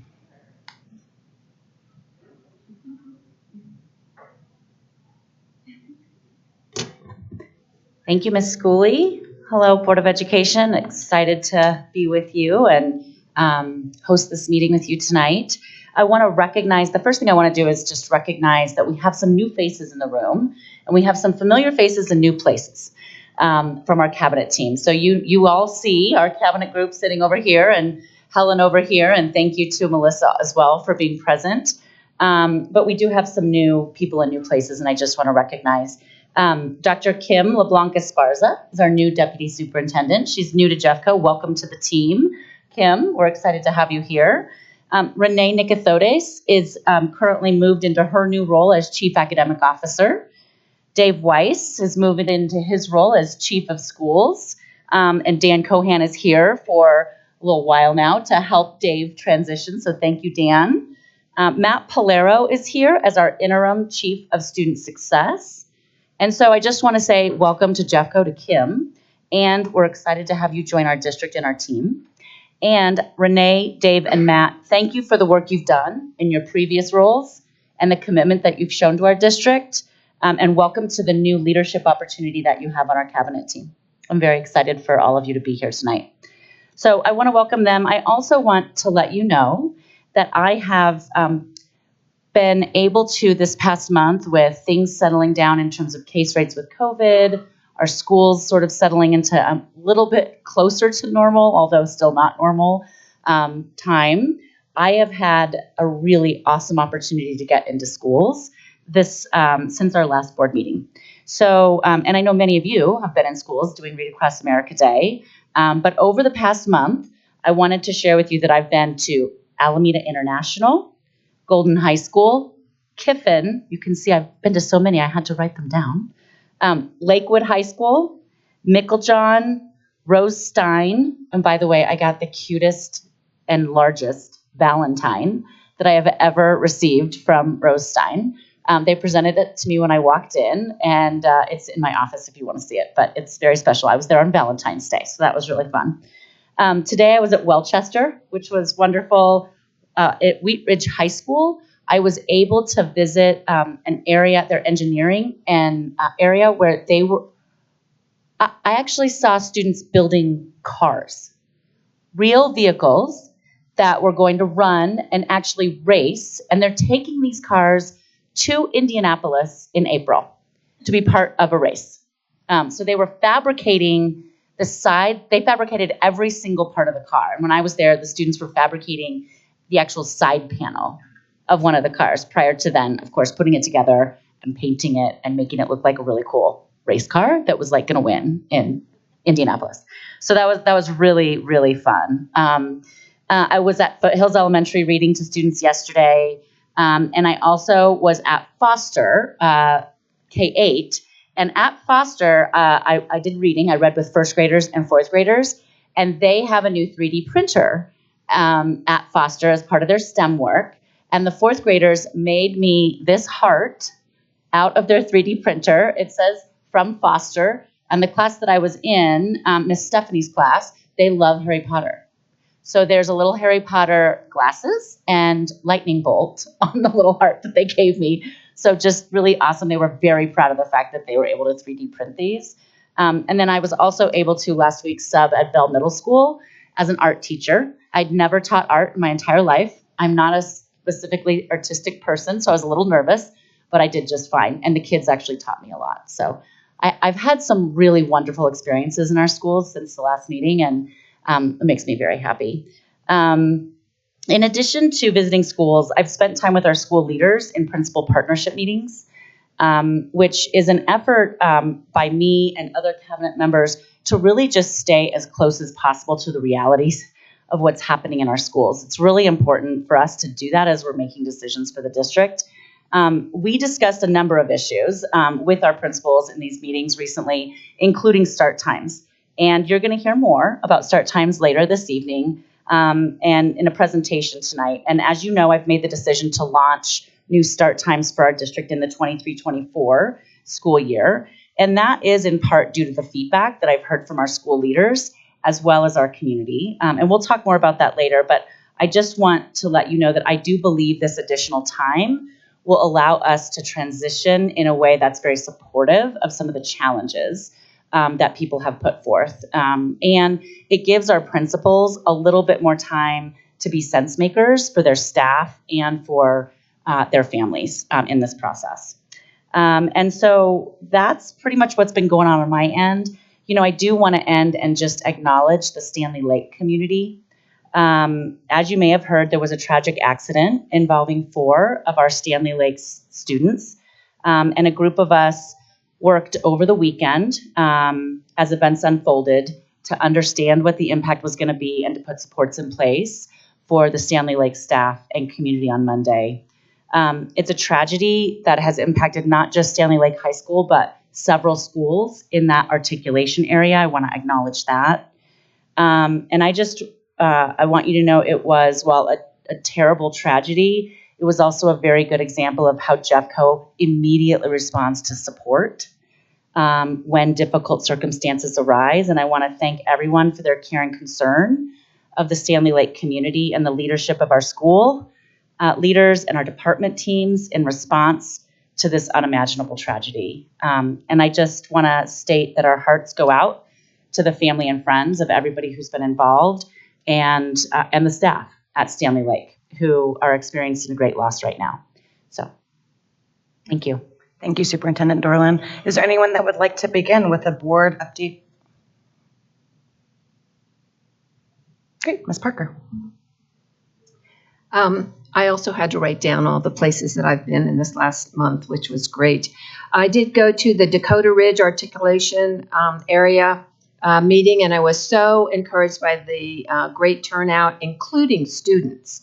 And by the way, I just have to point out that these students who are part of the student government, when they were discussing the change in start times to be later for the high school students, they thought, well, I think high school students should learn responsibility. I think they should, take advantage of all their opportunities and learn how to get up and take care of themselves. And I thought that was interesting because they are already doing that. It was very clear. And they were there late at night too. So they were amazing. I also attended the Jeffco Charter School Consortium meeting and the West Jeffco Annual Gala. There were a couple of us there, which was so exciting to see the small, medium, and large business awards that they gave out. I did school visits to Columbine High School, Ken Carroll Middle School, Chatfield High School, and Falcon Bluffs, and I have learned that principals are the best cheerleaders for their schools. Oh my gosh, just get them started, and they couldn't tell you enough about their schools. So it's really encouraging to go there. I attended the CASB Winter Legislative Conference. So what really impressed me there is they had a student panel of, again, very accomplished high schoolers. And I am very much in favor of getting a student voice somehow to our school board so we can hear from them periodically and hear what they are feeling and thinking. I also participated in Read Across America, and I was at the PK through 8 foster school, which was amazing, and saw the Harry Potter door that was all bricks that you have to get through, and Sierra Elementary School as well, and it was wonderful. I had a young man, Clayton, who took me around Foster. I don't know if you were also escorted in your efforts there, but it was just amazing. He recommended the books he thought that each class would enjoy the most. So he was really into this. Very impressive young man. And then I also listened in a little bit on the JESPA and the JCEA negotiations that are going on, just to get a feel for how things happen, and found that really enlightening as well. Great. Thank you, Ms. Parker. Who would like to go next? Great. Ms. Reed. All right. Well, I did not write down all the individual schools that I went to, so sorry about that. But on February 4th, I went to Monarch High School to help West Jefferson Middle School English teacher Frank Reitz hand off banners that had been made by our mountain schools to the Boulder Valley schools that had been affected by the Marshall fires. And they are beautiful and they are heartfelt. And I'm just always amazed by the spirit of generosity and compassion and kindness that our schools foster in our kids and that our kids so readily demonstrate. So it was very moving, and I know that the people at Boulder Valley really appreciate it as well. Those banners are getting hung up in the schools so that their kids can see that they're not alone and that we care about them. The 15th, I went to the District Accountability Committee meeting where our community members learned more from David Bell about how the district negotiates working conditions and compensation for our employees. And it was very clear that our community is very interested in this. And the thing that really was very encouraging to me is that it's also clear that our community really supports our teachers and our educators and our support professionals, and they do want to see them compensated well, and do see them as deserving of the district's appreciation. So that was very heartening. I visited schools in the Golden area and came to appreciate how diverse the population is there. It really is sort of amazing when you look articulation area to articulation area and you go to, one elementary school and another elementary school that feed into the same high school, and they have very different student populations and very different things that they're dealing with. And then, I get to the high school and I think about the fact that all these kids are coming in there all together, and the challenges of having those folks blend, and actually even before they get there, when they get to the middle school. And so exciting to see what's going on at the middle school and to see administrators at the middle school excited about their kids and excited about the things that they're doing with them. I have the feeling that Bell Middle School is going to be a little sad about us putting off the change in time because they were pretty psyched about it. So, but I do understand that there's a lot of moving pieces there that we have to work with. I also got a chance to visit McLean and Longview, and getting a chance to hear from those principals the things that we are doing for our students that are non-traditional and that our traditional high schools just haven't been the right fit for. And Longview is rebuilding from a program that worked one way into a program that works another. But I had a chance to look at some of the data in terms of the success rates of their students and how many credits they're getting while they're there, and how they are truly making amazing progress toward graduation. And it was clear that in both of those environments, at McLean and Longview, those kids are valued. They are seen as the bright kids with potential that they are. And I love it that we support all kinds of kids in this district. It did make me miss my own days of teaching ACE students at Columbine High School, for sure. The 18th, I also attended the West Jeffco Chamber of Commerce Gala, and so it was fun to see everybody all gussied up, and had a lovely time sitting and chatting with folks. It's also really wonderful to look at all of the opportunities right here in Jefferson County for our kids when they graduate. We have so many employers who do so many different kinds of things. And so, it really does make sure that you keep that focus on, it's not just getting our kids to graduation. And we just talked about that in the study session, that it is about making sure that they're ready for those positions in employment and to be successful adults in the world. And finally, I also participated in Read Across America. I went to Foothills Elementary School yesterday. We started off the day rocking and rolling with their principal, who plays the guitar, and the kids are all clapping along. And oh my gosh, it was so exciting. Dinger showed up from the Rockies, and they gave awards to kids for their poetry contest, and to see all these kids who are excited to be poets. And I also had a wonderful kid escorting me, Dominic, who helped me pick out the book and got me from one class to the other. And the kids are so excited about books, which as a former English teacher just is so gratifying for me. And I couldn't help it. I had to embed little vocabulary lessons along the way because I'm sort of compulsive that way. And they are so good at figuring out what those words mean and putting together the context. And so they are smart little cookies. And it was a really, really fun day. So best part of my month, I think. So lots of fun. Thank you, Ms. Reed. Anyone like to go next? And Ms. Miller? Yes, lots of activity this past month. The West Chamber dinner was really lovely. Got to meet a lot of people, like you were saying. It's good to see how the employers engaging with everybody and talking about synergies of Jeffco, and that was a great experience, and I really appreciated David Weiss joining us as well with his wife. And we also had our table, the director of the chamber, so that was a wonderful conversation to have with him. It was a lot of opportunities. We just need to figure out how to harness it. So I'm looking forward to that. I was able to also go to the middle school restorative practices event last Wednesday. I really want to thank Allison for setting it up. Meyer, I think is how you say her name. It was a great experience. I really appreciated Dave Kohler's time talking with me a little bit more about what they were doing and what they were looking at for outcomes.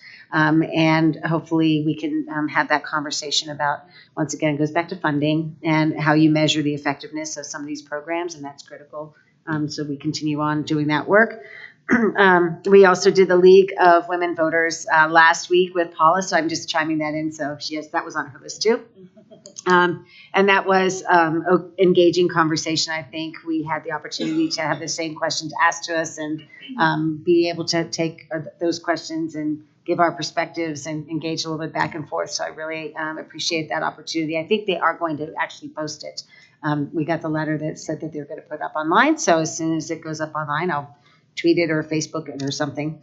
And I think the best thing was Read Across America yesterday at Sierra and at Foster as well.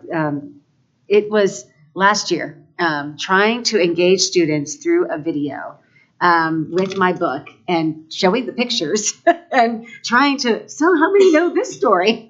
And then I had to introduce my cat and my dog, and my kids were home. And well, anyway, it was a very different experience than this year. I'm so glad I got invited back again, and just being able to see their faces and their smiles and their eyes and talk with them and have them tell me stories. It was just glorious, and it filled my bucket completely. So anytime they want me to read, I'll go back. Christy Yakino heard you. She will reach out. All right, Dr. Barta. She got us all. Yeah. So one of my highlights was attending the Pomona area choir, orchestra, and band concerts. I happened to be there because I have children performing in all three of those things, but it made me think I wish more of our community knew about these. It's just so sweet to hear them play, from the really newbies, the area performances have the elementary, middle, and high school all performing together. So it's really awesome. They're happening, so I encourage folks to go. And I think all of the theater programs are starting to have their performances too. So look them up. They're great. I did complete 10 school visits, but I didn't write them all down. But one of the things that was a highlight, besides meeting everyone, is I got to meet the food service staff in every school and just talk to them about what their challenges have been and what we could do to support them. I took pictures of kitchens that I saw in different facilities and all the different things I didn't know about of our kitchens and how we feed our kids. So that was really helpful. And just being in the schools was great. I was asked to present to the Jeff West Community Forum, so I did that as my first presentation as a school board member to a community, and that was nice to be able to do and dialogue with them. I was also invited to speak at a panel at the University of Colorado Denver on experiences running for public office as a normal person or an everyday person, along with other public officials, and that was really nice. So I did a Read Across America Day as well for first, second, and fourth graders, and I took the opportunity to ask them what they thought we could do to improve schools. So I told them I'd bring some of their things back, and some of their suggestions are a bring your dog to school day, letting the kids be the teacher for the day, and of course longer lunch and recess. There were so many more, but I can't bring them all. The one that surprised me the most was no school as a suggestion. So I told them we'd be out of a job. So, and finally, I just wanted to talk about a meaningful partnership that we've been able to develop over the last month with Donations for Dignity and the schools. As you might recall, we had at the school board, we heard pretty clearly some stated concerns about creating fair and equitable access to menstrual products for students and staff in our districts.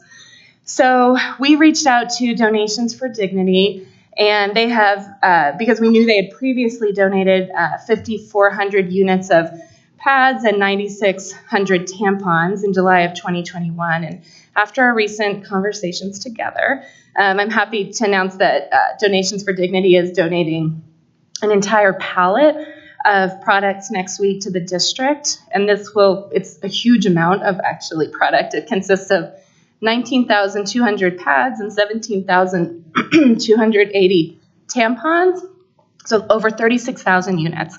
And that represents 2,280 months of products for our kids here in Jefferson County. And I especially want to acknowledge the commitment and leadership of Diane, the founder of Donations for Dignity. She is really action-oriented. She's very committed, and it's infectious the way she cares about these issues and the work that she's doing. She's extremely generous in this way, and not only encourages leadership or shows leadership, she encourages leadership for other kids and people around the district, around the state. So I just wanted to say a very big thank you for this donation, and I think we can anticipate an ongoing partnership with them, and I think we'll see some sustainable work in this area over the next few years. So that's it. Thank you. It's awesome to hear about. Thanks for following up and sharing that with the whole board. I didn't realize it had actually come to fruition, and it's awesome news. So Diane's fast. She's very action oriented. I mean, she sees the need and goes. So a great partner for our schools. Yeah, and thank you to Superintendent Dorland and others on the staff who have helped coordinate all of that. It's been really awesome to see. Yeah. Great, thank you. And I'll just wrap up by sharing. I have the privilege of serving on the Colorado Association of School Boards, their board of directors, and so we had our quarterly retreat at some weekend recently, and it is fascinating and I think really helpful and instructive for me as a board member here in Jeffco to be able to hear the perspectives of issues that really are impacting all of our school districts, but in different ways, and how we can think about the sort of ecosystem of public education and how we can best support the learning and growth and bright futures of all of our students across the state. So that's been a really great informative experience. And then I will just say Read Across America was awesome. And I was in a third grade class where we had a democratic process of choosing a book of the four. We did like a voting, we did a polling series, and I had counters. So all three classes chose the same book. And I will just tell you, if anyone needs me to read Duck on a Tractor, I have perfected all of the voices of the animals of that book. So, and I think it's on film, which is unfortunate because someone's going to see that and think I'm a Looney Tune. But it was awesome. And the kids, I think they had a lot of fun. I think it was very entertaining. So yeah, if I do say so myself. Great. Thank you all so much for your updates. It's awesome to sort of hear how everyone's interacting with the community. So we're going to go ahead and move forward. Is there a motion on the consent agenda? I move that the items on the consent agenda be approved as presented. Is there a second? Second. Discussion. Yes, I just wanted to bring a couple points forward, and I appreciated staff's response. I sent a couple questions over yesterday, or to you 2 days ago, and then didn't follow up, and I'm really sorry. So I had questions on the handling units that we were putting into the different schools for this summer, and one of the questions was going back to just our MERV 13 concept of, are we doing the best air quality in our schools? And so I did find out that we do have the systems that are capable of MERV 13. Mr. Bell, I wasn't sure if when the answer was that we're capable of MERV 13, are we actually using the filters MERV 13 in these systems when they're put in place? I'm assuming we are, but I just wanted to clarify with you.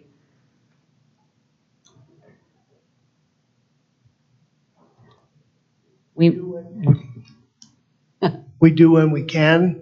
Not all of our systems are of that quality, so we have a variety of those we've upgraded. I think as we've shared with you in the past, we did upgrade within the past 12 to 18 months our filtering systems. So when we have capacity to do those, then we will. Okay, so if the system, the ones that we just are building right now, we're upgrading and improving for the MERV 13, we will then be able to use the MERV 13 there, correct?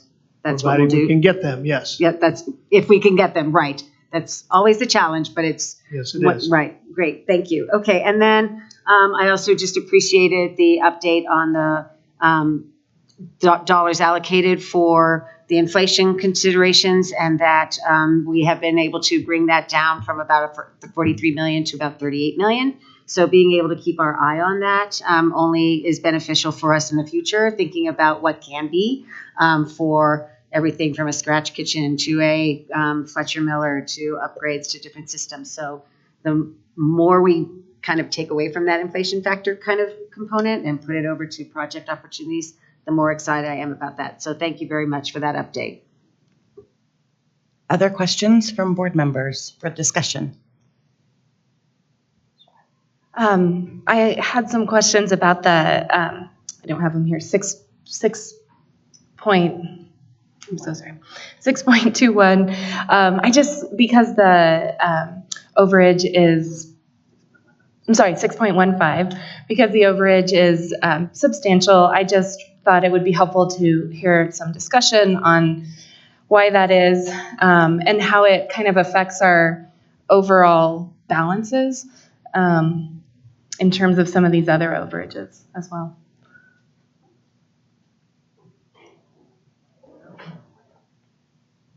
And specifically, I think it would be helpful to hear where the funding comes from as we pay for those, and how it impacts some of the other balances as well.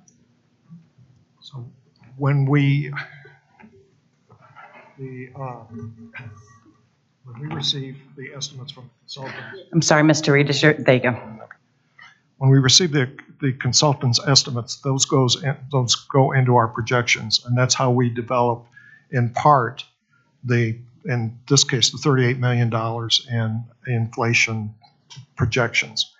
And so the work that is being currently bid now, or will be bid in this month in March, which will complete our spring bidding, all of that work is based on projections largely from consultants. And then when we actually get the bids in from the contractors, then we switch it out, put the actual number in.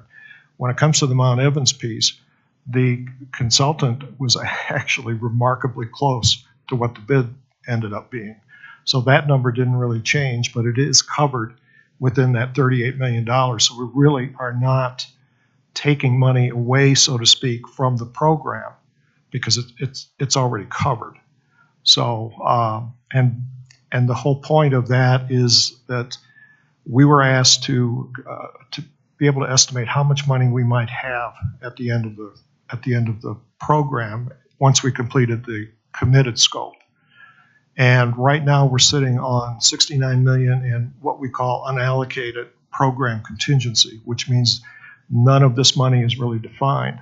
So if you took the $38 million away, which could cover what we're estimating as inflation over the next 2.5 to 3 years, that gets you down to right now about $31 million in unallocated reserves. So, and that would be money that would be able to be spent on projects that weren't in the capital improvement program in the first place.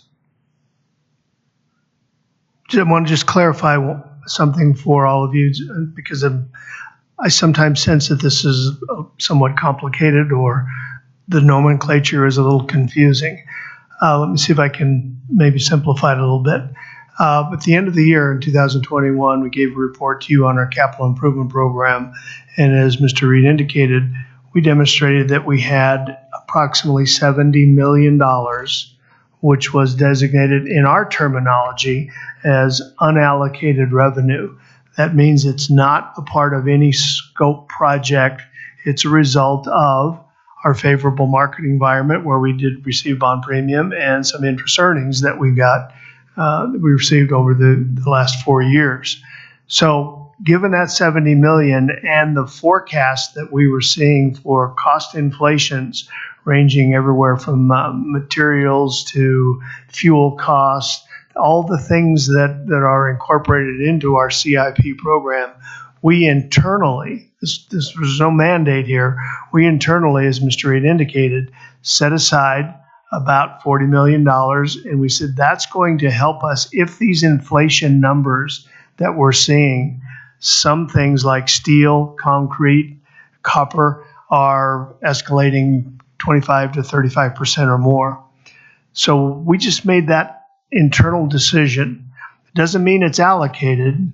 It means that we've kind of said we may, as a safety feature, set this aside and just review it. The good news is, as Mr. Reed indicated, that in the scope of bids that we had this March, we didn't have to use very much of that. So if we have the February bids, if we have a March bid schedule and we come in at the same or near levels, I think we're going to feel really good about that, given our environment. So you're right when the comment, I'm not sure which board member made it, that we have to watch this. Of course we do, because the things that have happened to us in the last few months in the construction environment are unprecedented. It's the reality. Thanks for all that explanation. It sounds like a good management decision to manage that fund that way. And I just wanted to make a comment about the connection between the work of these construction projects and impact on kids. On our visits, our school visits, I haven't had a single principal not show off their bond project, the work, and talk about how it's brightened the school, and different ways it's impacted our kids. And so I just really appreciate this investment that we're continuing to see play out in our schools in these ways. So thanks a lot for the work that you do. Thank you. We will be updating you on what our contingency looks like at each of our quarterly reports. And we also update it to our monthly CAC meetings, our Capital Asset Advisory Committee meetings as well. So, Mr. Reed, can you remind us when's the next quarterly update for the bond program? well, the quarter would Or for end at the end of March, the end of this month. Oh, okay. So probably, I think, my guess would be sometime in April. Okay, great. Are there any other questions for Mr. Bell or Mr. Reed before they escape these chairs? Great. Thank you, gentlemen. Thank you.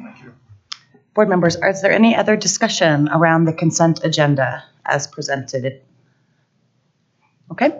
It has been moved and seconded to approve the consent agenda as presented. Roll call, please, Ms. Neal. Ms. Miller, Yes. Ms. Parker, Yes. Ms. Reed, Yes. Ms. Cooley, Yes. Dr. Barta. Yes. Yes. Great. Thank you, board members. So now we move on to a discussion of our Jeffco Thrives 2025 work that we have been doing collaboratively as a board and leadership team around vision, mission, and values. We have about half an hour for this presentation. Superintendent Dorlin, is there anything you'd like to add before we begin our presentation and discussion? Actually, I just want to thank the board this time because what you're about to see and discuss is the result of your work together as a board over the course of your retreat on a Saturday, as well as the time that you've spent on a snowy night in a virtual meeting together. So thank you for the work that you've put into this, and I am excited for you to have the discussion this evening and hopefully give us some feedback on where we are in terms of our efforts to support you with your vision, mission, and values work as you've looked at where we currently are with that and move forward with some of the revisions. Great. Thank you, Superintendent Dorlin. Before I turn it over, just as a sort of larger framing piece for everyone on the planet that's watching, this work is incredibly important in terms of being able to I wouldn't know if reset is the right word, but be able to align what we see, where we're going, how we want to get there, and the things that are most important to us as a sort of foundation for the decisions we make moving forward, for some rather large and significant decisions moving forward. And this is really the sort of foundational step that we're taking as a board to help provide that direction and guidance for that future decision making. And we can create some of those connections as we move forward. But I look forward to this being the way in which we set our future direction. So with that, I think I'm turning it over to you.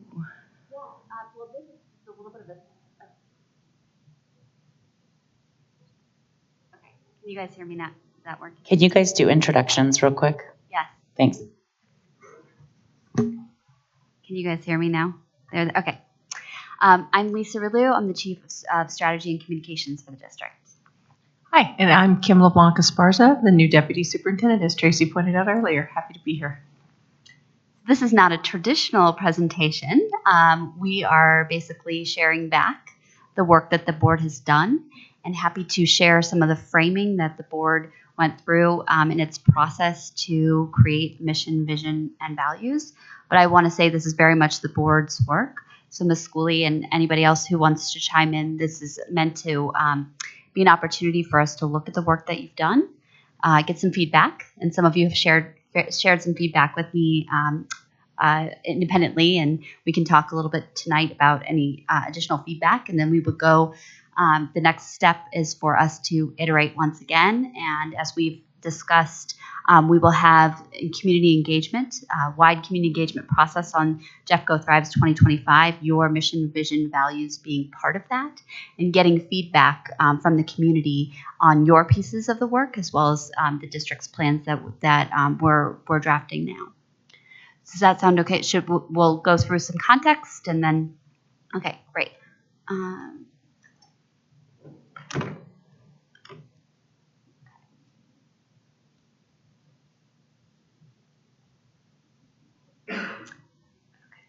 Maybe you can advance them for us. Thank you.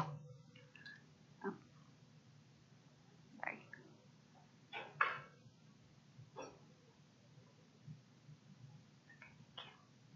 Okay, so the board met on February 5th and 16th to do a lot of this work, as Ms. Dorland mentioned. The mission, vision, and values you're going to see today are an output of those sessions, and we'll do community input as I had just shared. And the board will be considering the additional input from the community as we finalize the strategic plan in June. So the framing that was provided with the board during the sessions was a vision expresses your organization's aspirations for the future. Where do you want it to be in 5 or 10 years? A vision that is a concise statement and should be easy to remember. Mission, a mission statement describes the overall purpose of the organization. A clear mission is a way of putting a stake in the ground. And our core values are the expectations that we have for our district and our employees. They're the foundation for the decisions that we make and how we expect our employees to behave and perform. Without them, it can be very difficult to establish and communicate our culture. So with that, we have a draft vision and a draft mission here. So I'll just pause and sort of hand it back to you guys if you want to talk a little bit about some of your thinking behind this and any thoughts you have on where we are now. Great, thank you so much.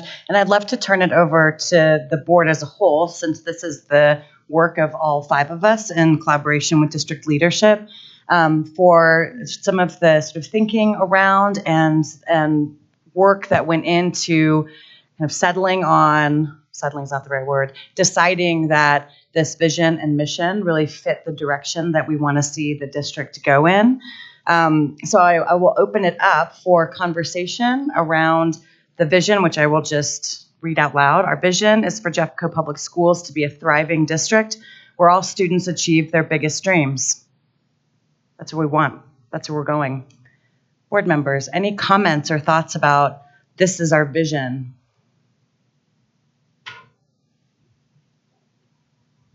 Thumbs up. I would say one of the really important pieces that has gone into this for our discussion is this concept of thriving and what it means to thrive, and talking about not just a thriving district, but thriving schools and what do thriving schools look like, and that this is something that we really need to define so that every single child has access to a thriving school, that there are no schools that would not be described that way anywhere in the district. I don't think that a Jeffco kid should ever choice out of a school because it's not good enough.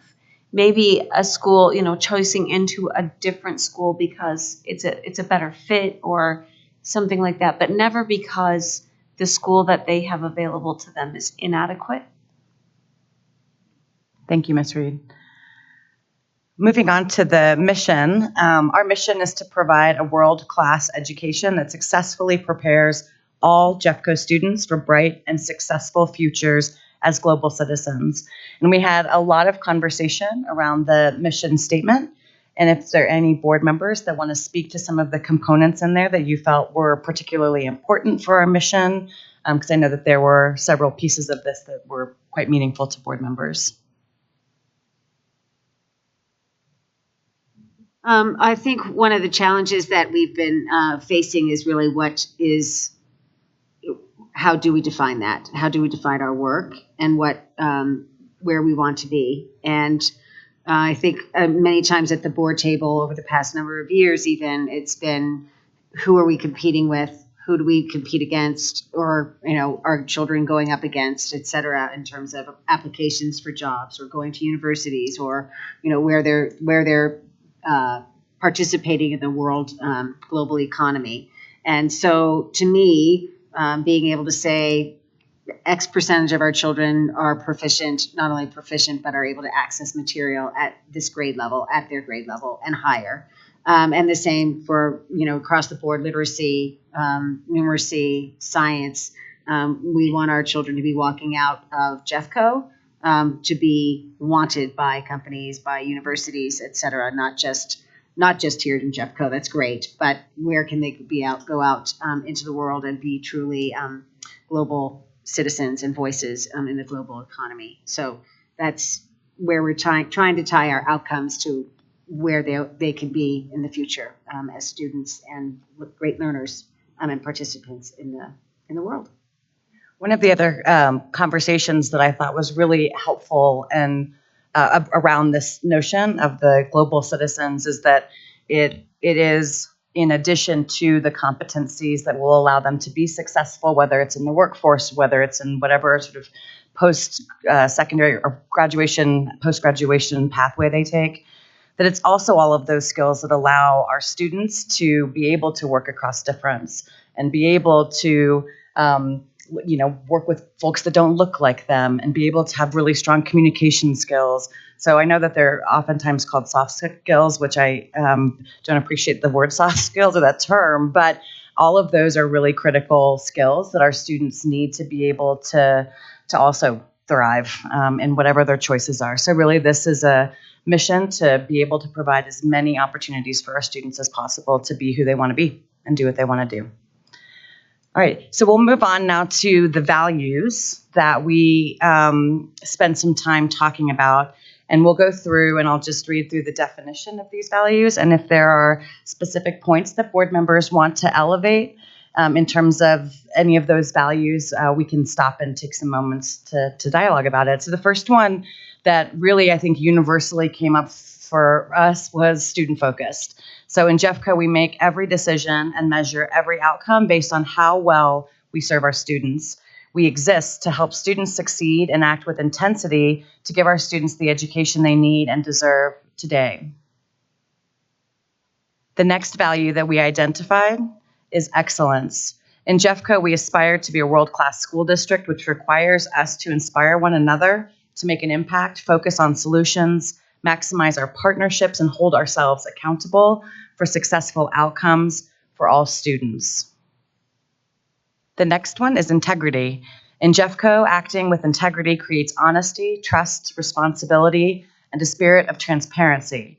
It is a constant commitment to do the right thing for our students, staff, families, and community.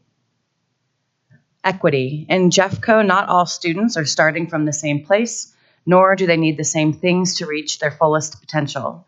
We provide more for those who need it to ensure that all students have access to opportunities to thrive. And finally, belonging.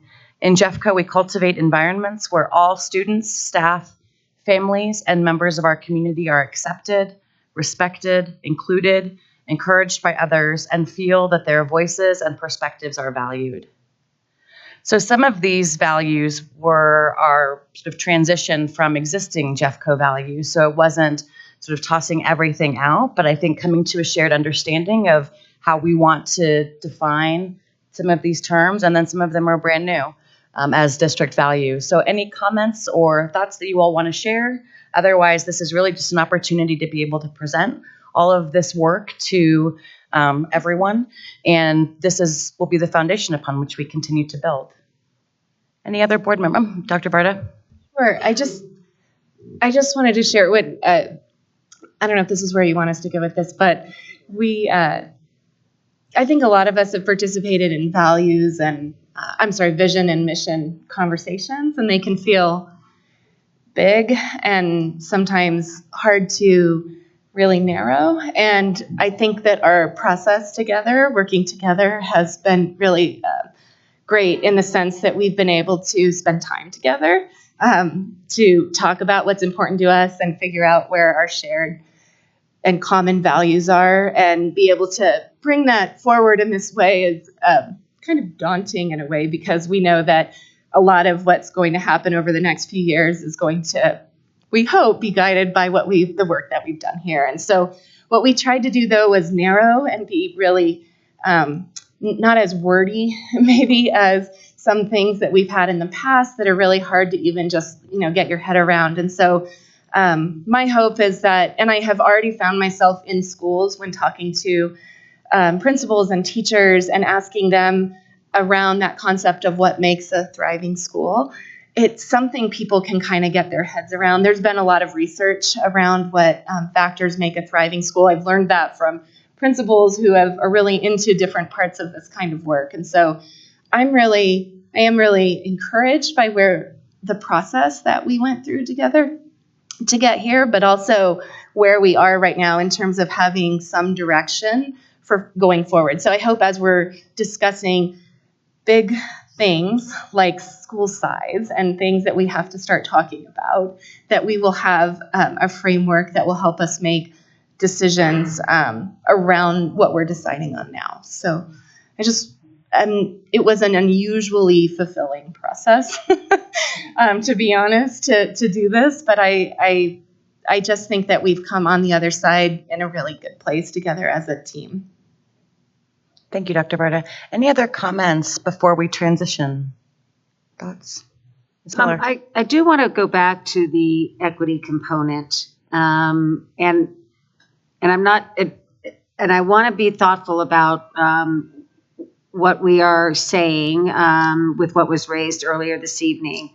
The concept I think that we were talking about from an equity is that we would be able to provide to our students, regardless of need, access to the education that they need. And so when we say we provide more for those who need to ensure that all students have access, there are some children who need different types of interventions, and everything from opportunities to maybe take higher level classes at different times in their life, accelerate, versus some that may need additional supports underneath. So I really want to be careful about when we say we provide more for those, as opposed to we provide or we differentiate what we provide to students to address their learning opportunity. Because I think this does say, well, ensure that all students have access. Well, I want to make sure that if a kiddo needs extra supports for reading, we get them that. But if a kiddo, wants to be taking calculus in 6th grade or 7th grade, what was passed before that says they get credit for high school, then let them do that. And so that's where I'd like to clarify that language, please, because this does suggest that we're going to choose who gets more as opposed to address the student's need, academic, social, emotional needs, however we want to frame that. So I'd just like to put that out for conversation, because my concern is that if we start to decide who needs more as opposed to who needs what. Yeah, and this is a great opportunity for us to be able to continue to think through what is that language that most resonates and accurately represents what we as a board are trying to say, right? So I appreciate the comment, and I think we'll continue to, it's an iterative process, as it should be. It should be a living thing that we are able to imbue into the decisions that we make that are really, really important coming up. So we'll have other opportunities too for us as a board to think about this work, and for, as Ms. Relu mentioned before, and for our community to also be able to provide feedback so that this feels like something that is sort of co-owned by the broader Jeffco community, because that's what it really should be. It's who it represents. Any other thoughts for right now before we move forward? Or from either Ms. Schooley, I just want to jump in on the equity piece. I do think it's important for us to acknowledge in the conversations that I've heard you all having that equity is about all students reaching their highest potential. And so this is a conversation to for us to think about with Jaime, Dr. Aquino. He and I have had some really good conversations about this. And when we've looked at the data and through the review of academic functions, one of the things that was surprising to me was that even when you look at our students who you would typically think are growing in a year's time, are white students. They are not. And so I do think we are working toward a root cause around what's going on here in Jeffco, that even the students who we would typically think are going to grow in a year's time are not. We need to really do some work so that all students are able to achieve at their highest potential. And I've had some time with our gifted our group of parents who support our gifted students, and they have questions about equity and what their students are achieving and have access to in terms of opportunity. And similarly, we have many advocates who are questioning what types of access and opportunity do our English learners have. And so I think this word equity in many communities across our nation right now means a lot of different things to a lot of different people. And we need to be really thoughtful here in Jeffco about how we define it so that it is not, frankly, in conflict with one of my favorites, just personally, which is belonging. Because it is about all students and all students achieving at their highest potential. And if it doesn't quite read like that right now, then I think we do have to do some continued work around that. Thank you, Superintendent Dorland. Are there any other comments, thoughts based on the conversation so far? Dr. DeBarda? Right, I feel like I'm seeing another thing, but this is reminding me that when we talked about this, we had talked a lot about building community, and I just realized I think we might have lost some of that language in there, and it didn't really occur to me until we were talking about it here, because I think one thing we've talked about how in Jeffco, like the legacy of community is so important to us, and how we have come together around big tragedies or things like that, and also how we believe in community and engagement for moving this work forward. And I feel like we don't even have the word community anymore in here, and it's just occurring to me. Oh, is it in belonging? Members of our I think we had it in our mission at one point. We did, and I just as a piece of context, the way that it read before. I don't know if we can jump back to the mission. Woo. It was in the vision, and the word community was in there because we did spend a lot of time talking about the importance of that. And the way it read was, our vision is for Jeffco Public Schools to be a thriving community where all students achieve their biggest dreams. And then we started thinking, what is our sort of locus of control in terms of what we're trying to create and the impact we're trying to have. I think that it is a conversation that we can continue to have to figure out what that word is, because I agree with you. I was one of the big proponents of having the word community in there, and then it just it didn't feel right, but not in general didn't feel right. In that space, it didn't. That one particular space, it didn't feel right. So this is all super helpful for us to be able to continue thinking through where that may be able to show up in a way that feels good and is meaningful and still gets to that concept that we all think we spent a lot of time talking about. Yeah. So thanks for bringing that up. Any other thoughts or comments or observations? Okay. Great. Thank you all very much for helping guide us through that. Thank you all, board, again, and Superintendent Dorland for investing time and energy and a lot of brain power into helping to guide the district forward through this work. So board members, now we're going to hear about the collective feedback on the school start times following our direction of January 12th. For our audience, the Start Time Task Force was commissioned by the superintendent in February 2018, met approximately every 2 months. Before February 2020, the task force had been researching secondary school start times and presented information to the Board of Education on February 7th, 2019. In 2019, the Board of Education directed the hire of an implementation firm or consultant to create a plan for adjusting school start time. So middle school would start on or after 8 a.m., and high school start on or after 8:30 a.m. This action was one of the Start Time Task Force recommendations. Board members, we have 45 minutes for this topic and some updates on next steps. Superintendent Dorland, do you have anything before we begin with Mr. Cohan?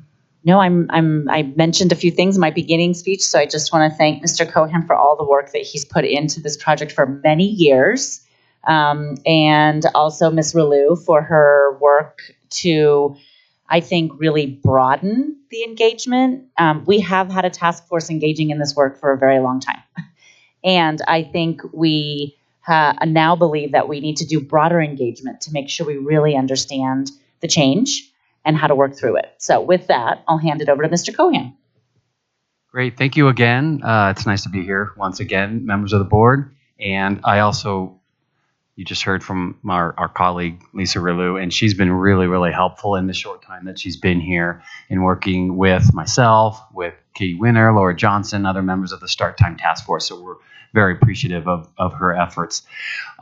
As Superintendent Dorland mentioned, we are looking at full implementation for fall of 2023, so you're aware of that piece. However, we do want to walk through quickly some of the feedback we received, some of the why that led to that decision.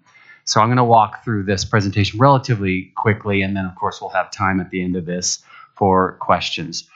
So after the direction from the board, last time we talked about this, we were charged with gathering some feedback from our stakeholders. And so Lisa and her team created a survey for staff, students, and the community. And we received over 21,000 responses. And so the following slides are going to summarize some of that feedback that we received.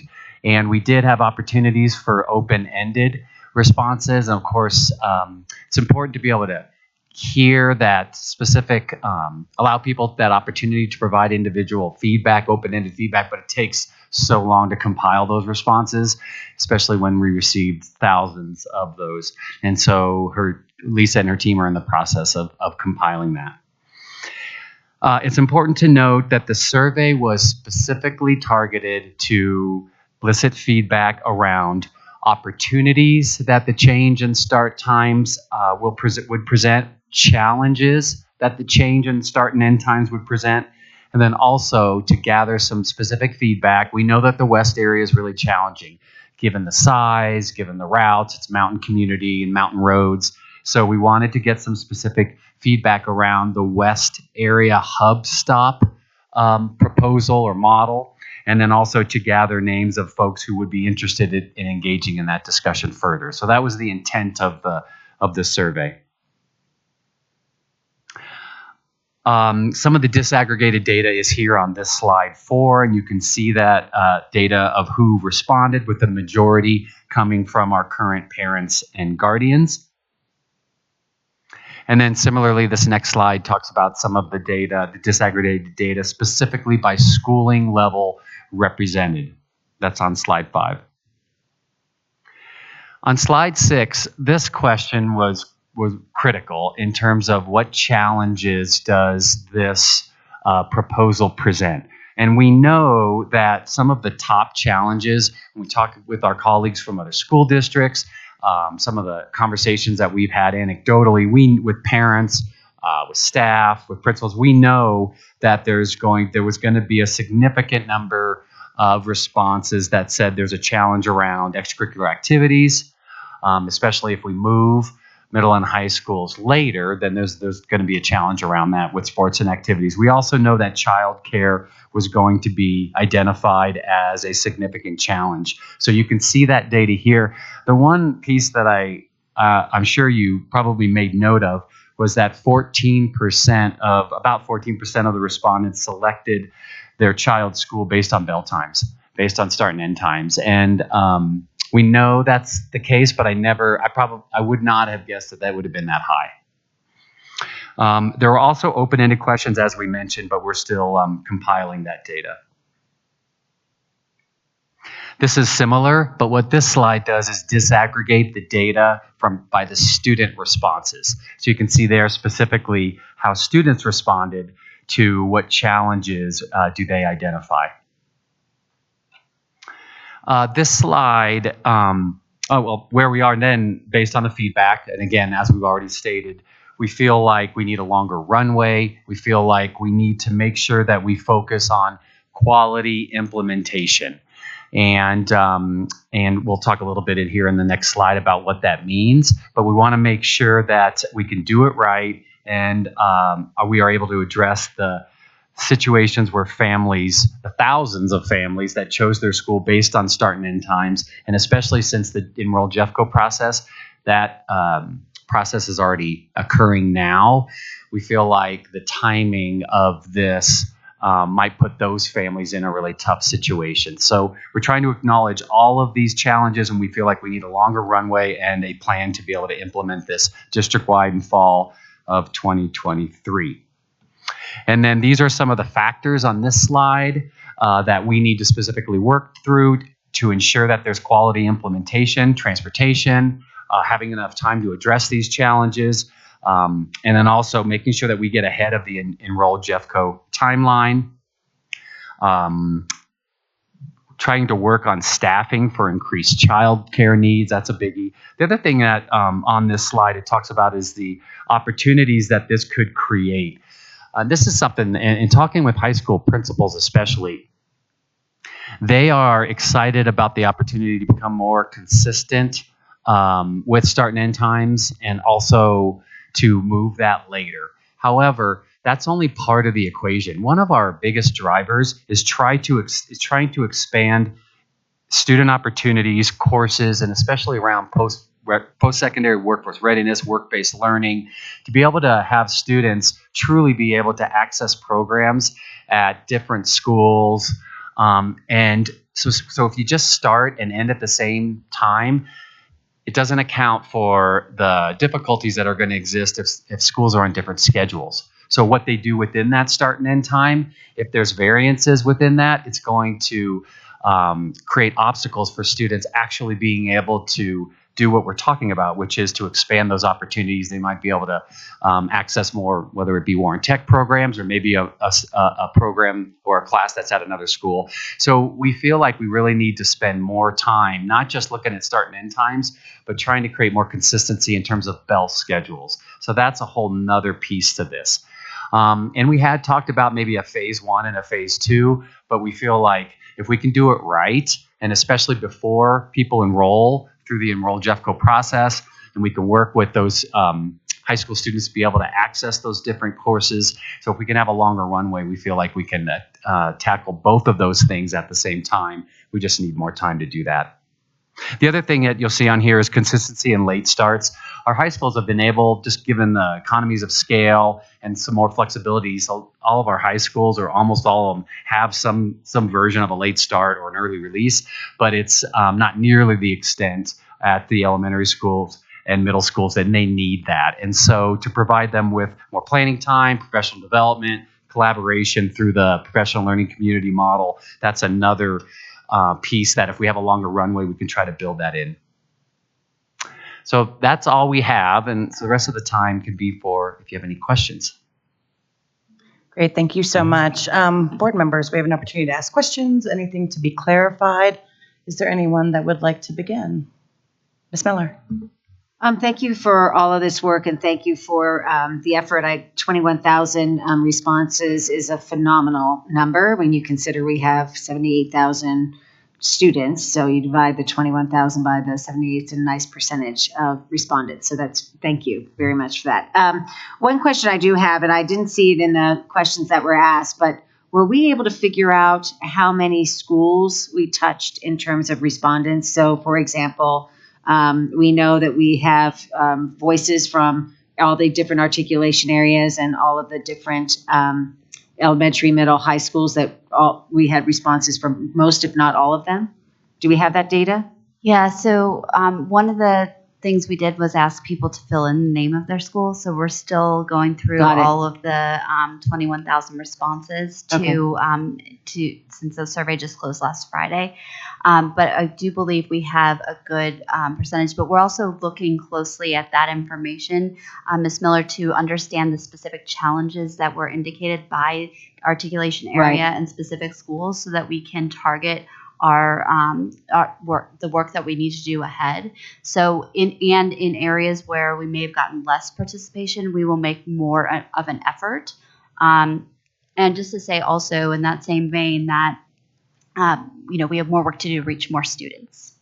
So if I'm understanding correctly, then we do have the student, or we do have the schools where people responded to, and they were able to list more than one, correct? That's correct. Right, and so then we'll be able to cross tab over to figure out, okay, I chose this school and I have this concern for before school or after school. So we might be able to see some patterns and some needs in different areas that we can identify. That's exactly right. And we've started that work, but we've asked for some support from our ERD department to look into it. Okay, great, thank you. And then the bell schedules, I appreciate for the high school what you were talking about, Mr. Cohen, and one of the ideas of having the bell schedule align is to be able to provide more opportunity, not to squash it.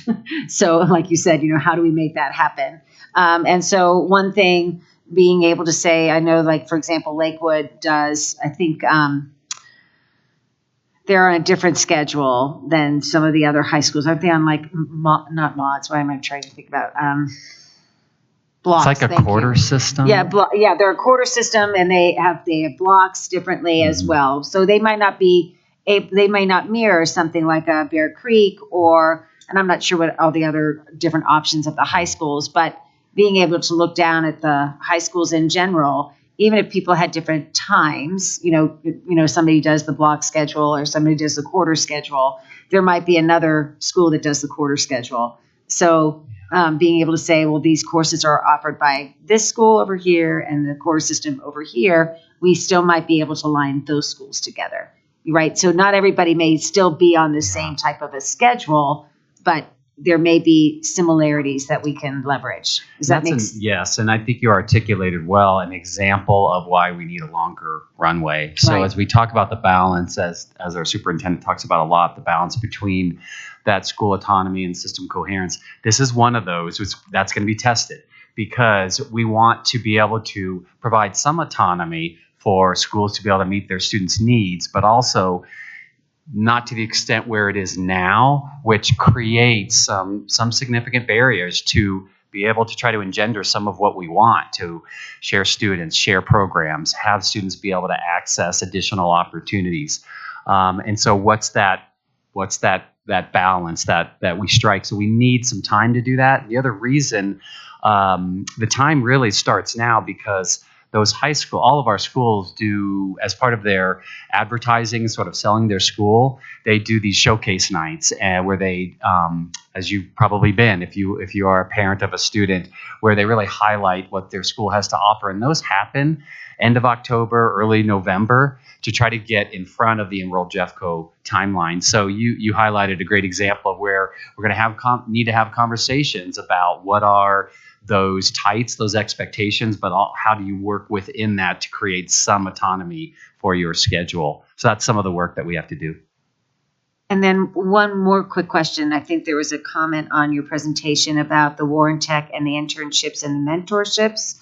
And I wonder if you could explain that a little bit more to me, please, because I thought one of the ideas was, because we were going to have a common bell schedule for high school, that we would be able to open up the doors a little bit more for people to have those internships and those apprenticeships and access to Warren Tech, so that there was a little bit more consistency. Or maybe I misunderstood I can talk about, I think there's actually two, I don't know exactly which slide that's in. Yeah, I'm looking forward to. But Ms. Miller, as you know, we talked with significantly in previous years, especially with the previous board, around working to create more work-based learning, post-secondary workforce readiness opportunities for kids, like those internships, apprenticeships. And it's a challenge to do that, especially if we rely on each high school to try to do that themselves. And so some of the efforts in the work that we did in previous years was around trying to leverage the size of our district to be able to provide those opportunities and work together instead of just relying on our 17 high schools. Well, in order to do that, we really do need to have some common scheduling. Mr. Rupert talked about that a lot, where it does make it so it's easier to be able to make that happen. And so this could help us get to that place. The other piece with Warren Tech is it is a challenge for, you could ask Heather Keaton, the principal at Warren Tech, and every year it is a challenge for her to try to work with the different schedules that every high school has, because their program, they bring kids in from all over the district, and they have an AM program and a PM program. Well, it creates a lot of challenges with the different schedules, especially for kids who are trying to just access AM or just access PM. And if their high school schedule doesn't necessarily align with when those AM and PM schedules start and end, then kids are leaving classes early, or they might be arriving late in the afternoon. So it does create some hardships for our students. So again, if we can get to more coherence with this, it may not be easy, but it's going to provide more opportunities for kids who might say, you know what, I'm not even going to try to sign up for a Warren Tech program because I don't want to miss courses. I don't want to end up missing more than half the day at my neighborhood school. And we know that that exists. Right, and I'm looking though at page 6, which is the challenges, Mr. Cohen, and it says that interference with student jobs, career, and technical education, such as internships, apprenticeships, and job shadowing. So trying to figure out how to communicate what you just said that we want to have happen in relationship to this challenge, because that's exactly what you're talking about, is how do we afford that opportunity for all kids. And so how do we flip this from interference to, oh, wow, this will be great, to opportunity. Right. The other thing yes, thank you. The other thing that point highlights on slide 6 is also that students, the reality is, if school's going to end later, for those high school kids that rely on work, that have to work, then that is going to create a hardship for them. And we've heard that pretty significantly, again, from other districts who have done this. And so just trying to work with our student body, especially our high school kiddos who are in the workforce, to be able to try to still work within our schedules, but also still be able to work. So that point also highlights that piece. So those would probably be split then, right? So the job concern about I'm earning money for whatever reason, rationale, I need that time, would be one challenge, versus the career technical education, such as internships, and that could be the opportunity side. That's a great point. Okay, thank you. Mm-hmm.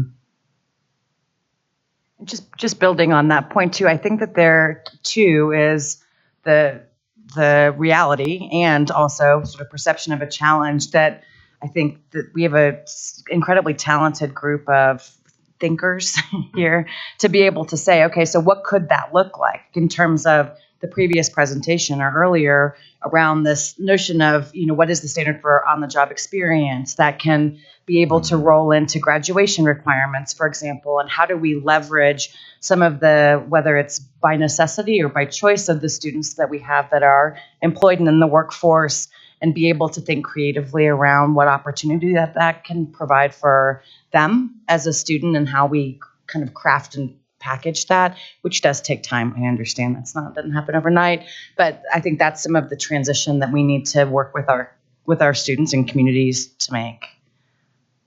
One of the ways that other districts have solutioned around that is individual student schedules, where their apprenticeship or their internship is course credit for, say, their last course of the day. And you just need to be really intentional around scheduling students when that happens. And our high schools are already scheduling students. So that's another piece of the runway we need, so that they can really intentionally schedule students who might need their end of their day to look differently because of the shift. Absolutely. Yes, Ms. Reed. Yeah, I was going to say that, if you schedule OJE at the end of the day, then that can really help with that. So that's actually a pretty easy fix, I think, on that one. What I don't see in the challenges, but because of the district that I represent, it includes the mountain schools. And I was getting feedback that the transportation hubs were challenging for some families, that they need transportation to and from school that does not require parents to take kids to a particular hub stop. So I just wanted to make sure, even though that's not in here, I would imagine when all is said and done, that it seems statistically insignificant in the district as an issue, but I would think it is fairly statistically significant for that section of the district. So I do want to make sure that their concerns are also highlighted in this. Absolutely. Yeah, I appreciate that. And as somebody who has spent in either directly or indirectly last 22 years working with the conifer and evergreen areas, I can appreciate that. And that's one of the reasons why in the survey we specifically are asking for those who want to be a part of that conversation and to help us develop solutions. Thank you for that. Thank you, Ms. Reed. Ms. Parker? I was wondering if you had given any thought or gotten any feedback about teachers who might choose to teach at a different school, a different level even. I heard from some middle school teachers who are also coaches, and so they coach at the high school level, and so then they're concerned if their school day runs late, they won't be able to do that job anymore. So I didn't know if that was some concern. That is a great point. I haven't heard any specific feedback around that, nor have I talked to some of our other districts who I'm sure that they've had to confront that as well if their middle school is the latest schedule of the three. But that is a great point. And we do know that we have a significant number of middle school teachers who also coach or are sponsors or help with performances, whatever it may be at the high school level. So that's a great example of something. No, we haven't necessarily dug into that specific challenge, but that's going to be something that's, I'm sure, we're going to have to work through as we spend the year working through this implementation. Other questions, dialogue, conversations that folks want to have? I do appreciate, and I know I've made it very clear that I'm a massive proponent of changing start times, but this is not the world according to Stephanie Schooley, I have found. And so I appreciate the level of responses and the thoughtfulness of going through that data and really looking for both the challenges and then also as a team, how do we move forward with this, with the commitment of doing this for the next school year. So before I'm off this board. So thank you for all the work. I know it was a really quick turnaround time for what we had asked for as a board. And I appreciate all of our community members that showed up, wrote letters, took the survey, et cetera, to help inform the next steps as a team that you guys will do. Superintendent Dorland, anything else? Okay, great. Thank you both so much for this information. We appreciate it. So let me just ask a quick question. Does anyone need to take a little break before we move forward? We actually are ahead of time, but.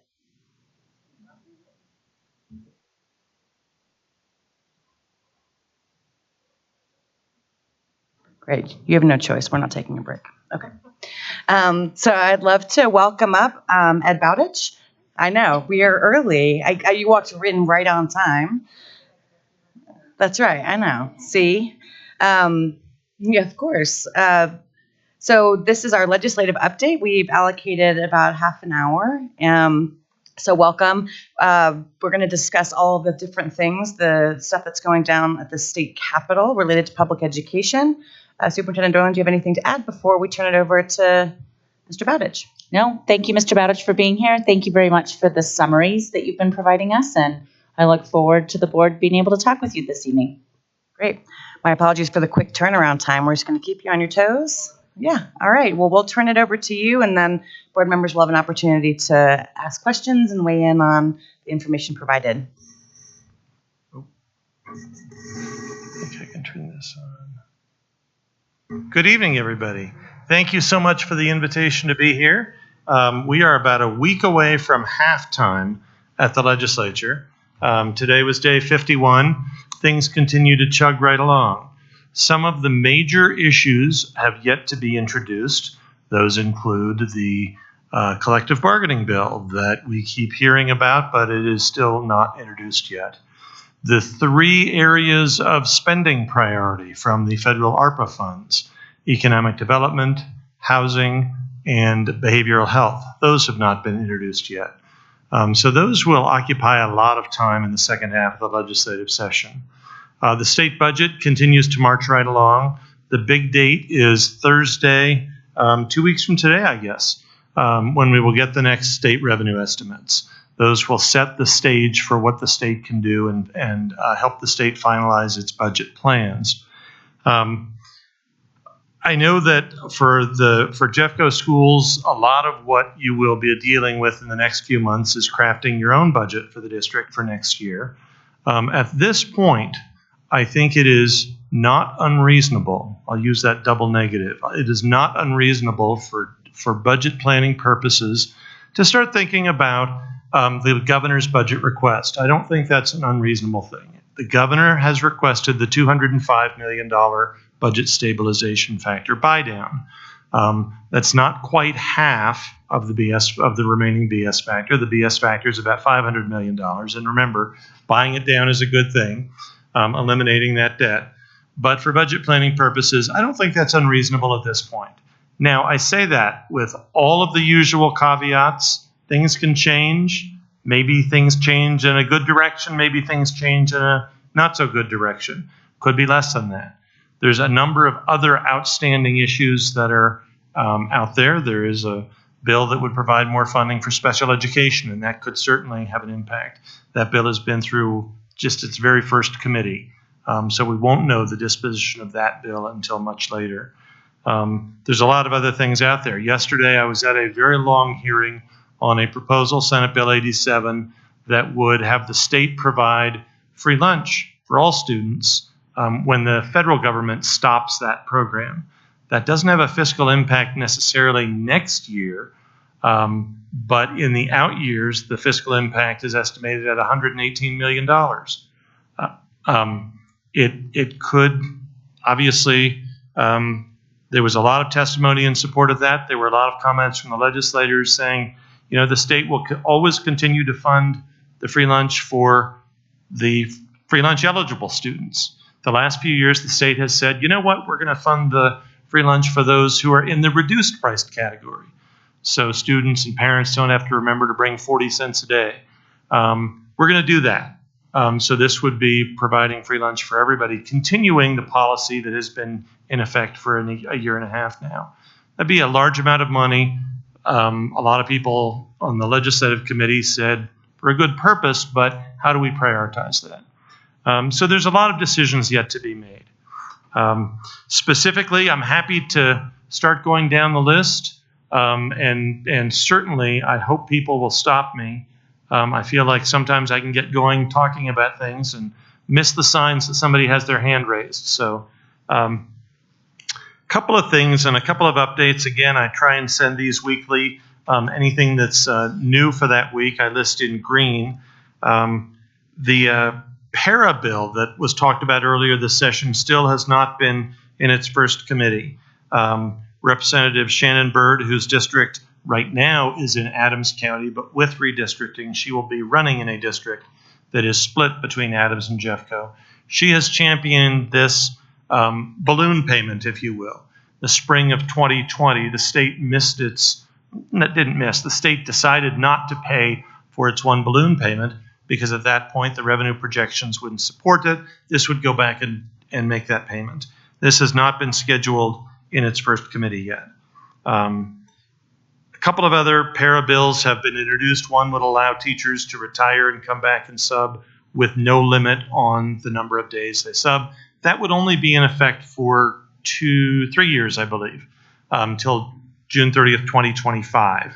So a limited amount trying to address the substitute teacher shortage. Excuse me. That is House Bill 1057. We will see a major hearing next week on the vaping bill. That's 1064.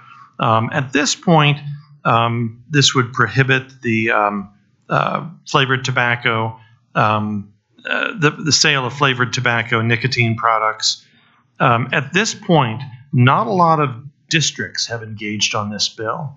Many public health entities, as you can see, Case and Casby have voted to support that, but not a lot of districts have engaged on that one. The League of Charter Schools voted to support, as did the Rural Alliance and the Poudre School District. But really not a lot of other districts have engaged on that one. Mr. Bowditch, I think we have a question.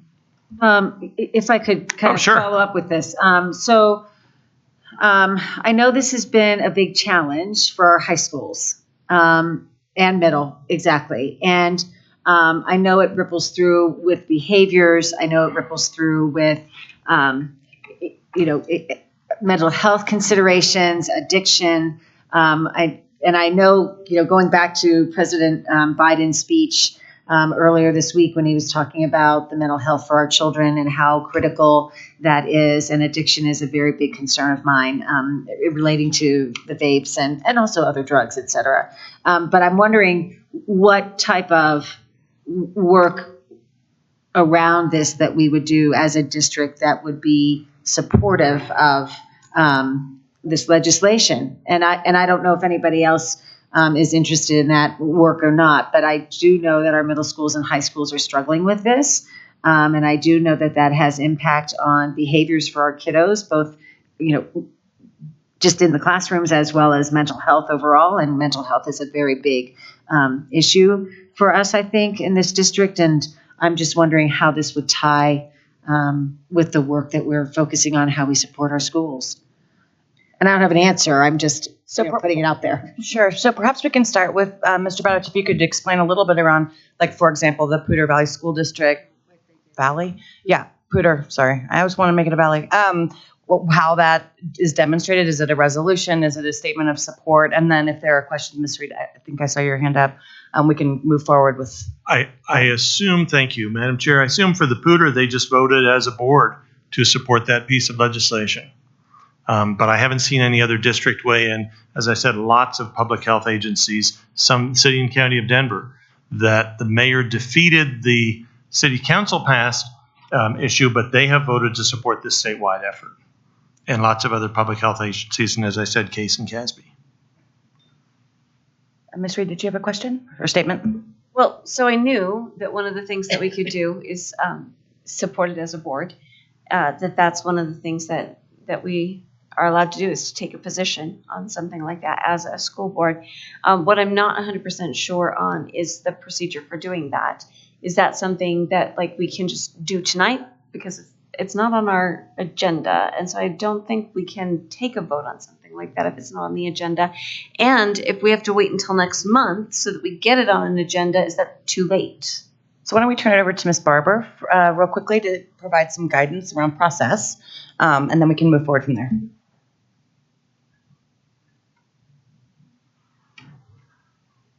I apologize, I didn't catch that question.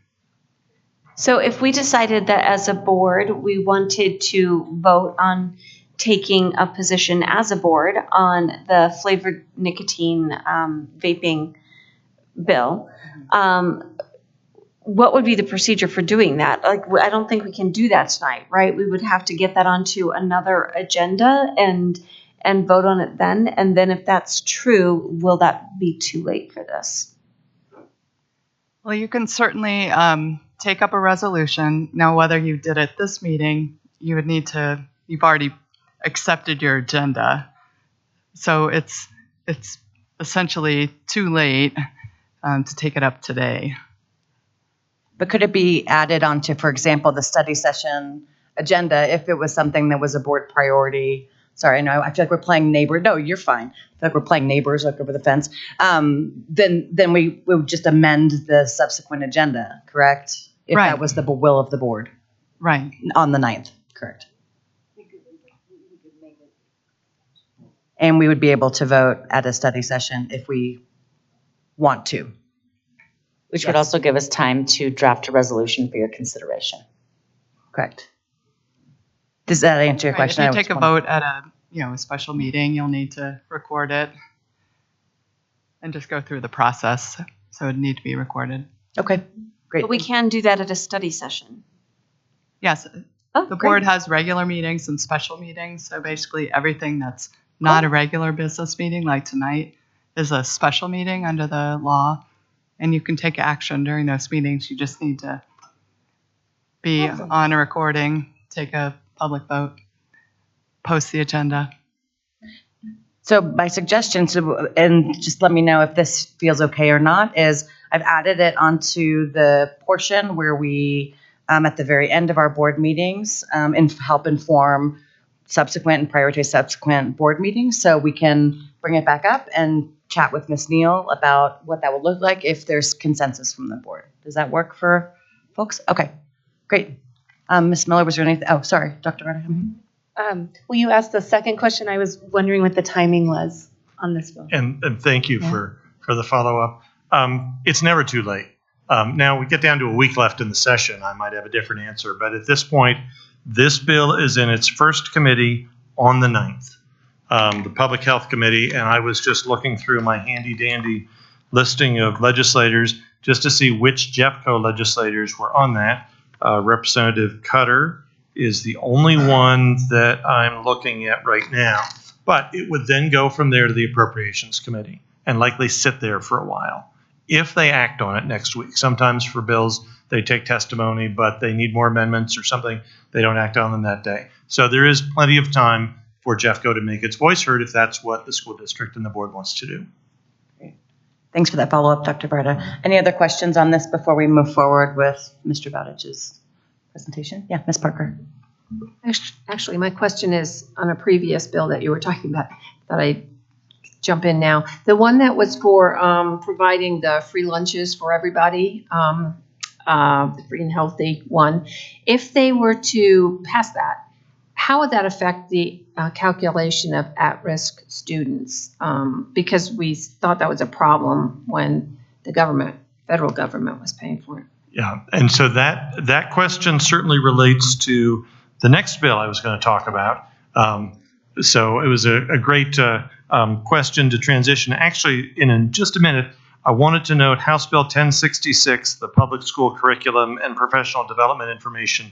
That bill was killed tonight in House Education. So I'll be taking that one off the list. But the state has been working on developing a new School Finance Act for multiple years now. One of the components they pulled out to really address on a more immediate basis was the definition of at-risk, because no one is happy with the linkage of at-risk to being free and reduced lunch. It was free lunch for many years. This year, they added in reduced price lunch. That's an easy proxy, but everyone says it's not the best proxy. And it's frankly, in the pandemic, it's become not that easy either.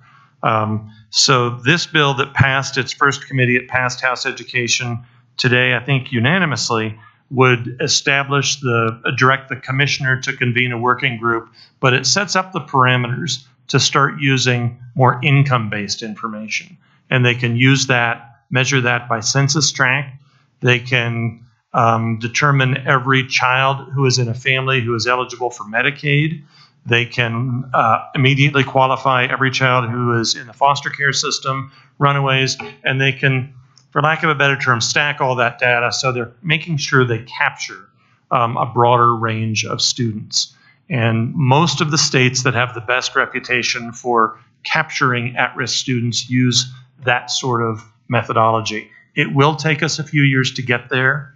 There is no plan at this point. They know they have to come up with a transition plan for next year, because the collecting the traditional free and reduced lunch data just is not great data right now.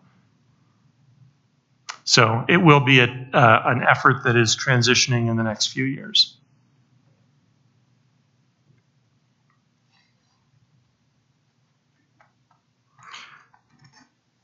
Moving on down the list to some of the other bills.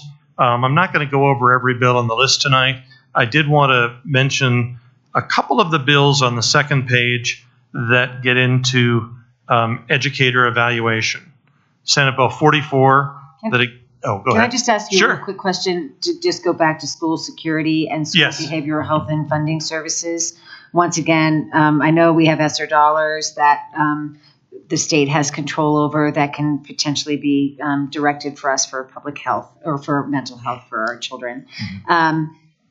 Can you kind of give me a little bit more background on what the school security and behavioral health service funding would be for this purpose? I'm just wondering how we could leverage it once again to address the challenges our student success team is having to deal with, and how we can work more closely with Jeffco Health and how that might help us with funding, because it's expensive. I think it's fair to say that House Bill, 1243 is more heavier on the school safety side than anything else. Than on the behavioral health side. But I'm not saying that exclusively. It does set up a grant program within the State Department of Public Safety for districts, and it allows districts to apply for grants. Now, it can be the school safety, what I'll call the traditional hardware for cameras and things like that, or it can be branch out into some of the behavioral health issues. It is a one-time allocation of, I believe, $6 million. Okay. And then there's a $2 million, here's the other part, $2 million for the Behavioral and Mental Health Cash Fund for the Department of Education to address that issue. It's one-time dollars, but the legislature, I think in the last 6 years, has done about 3 years of funding in school safety of one-time dollars. And this bill is coming from the governor's office, and it has bipartisan sponsorship. It is likely it will have strong support. Let me put it that way. Right. Okay. But it may not be the cash flow. No. Could look to. Right. I think it actually funds most things it continues funding for a lot of things that are already in place, like the I Matter program, which is the three free mental health sessions that are available to every Colorado child. I think it continues some of that in some way. Okay. Yeah. So it wouldn't be supplemental? I don't believe so. Okay. Yeah. But thank you for that question. So on the next page, you'll see a number of bills that get into teacher evaluations and educator evaluations.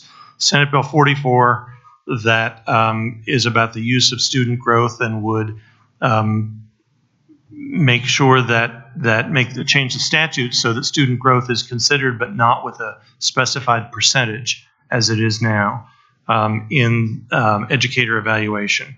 Senate Bill 69, which talks about the effect of learning disruptions due to a public health emergency, pandemics, fires.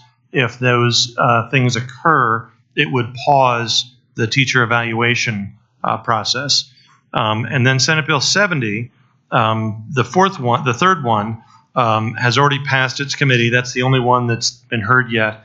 Would create CDE, direct CDE to create a modified rubric for evaluating personnel who consistently rate highly effective. These are kind of bills that they have been introduced, I think, in every year in which I have, since Senate Bill 191 has passed. There have been very few bills that have been adopted to modify Senate Bill 191. It takes a lot of broad swath of political support to start tinkering with Senate Bill 191, and the pandemic has been the only thing that has affected that to date. But obviously, sometimes things can change. And just as for FYI for the board, Mr. Bowditch and I had an opportunity to speak after there was consensus expressed around interest after the JCAA study session that we had, where teacher effectiveness and some of the evaluation processes were brought up, and some of the challenges from an administrative perspective around complying with that. So just as a sort of update my intention is to continue to have conversations about whether it's a resolution or position around how to best be able to ensure that we have highly effective educators in our classrooms, and be able to come to that work in collaboration with our associations and with other folks who can kind of help inform from a Jeffco perspective what that would look like, because obviously there was interest from the board table in having a deeper conversation. It wouldn't influence this legislative session. And it seems like broader work to be done across the district. But just wanted to let folks know that there was some follow-up on that conversation. And as we move forward, we can continue to elevate what is the work that the board wishes to be part of in terms of advocating for, or at least articulating, what does teacher evaluation look like, and how do we make it as helpful as possible for our kids and for our buildings. And I think based on the conversation we had with Mr. Bell earlier today, it'll be interesting for us to take a look at the results of the pilot that our 1338 committee has in place and maybe pull some lessons learned from that and even get some information, Mr. Bowditch, after we know what may or may not have worked from that process.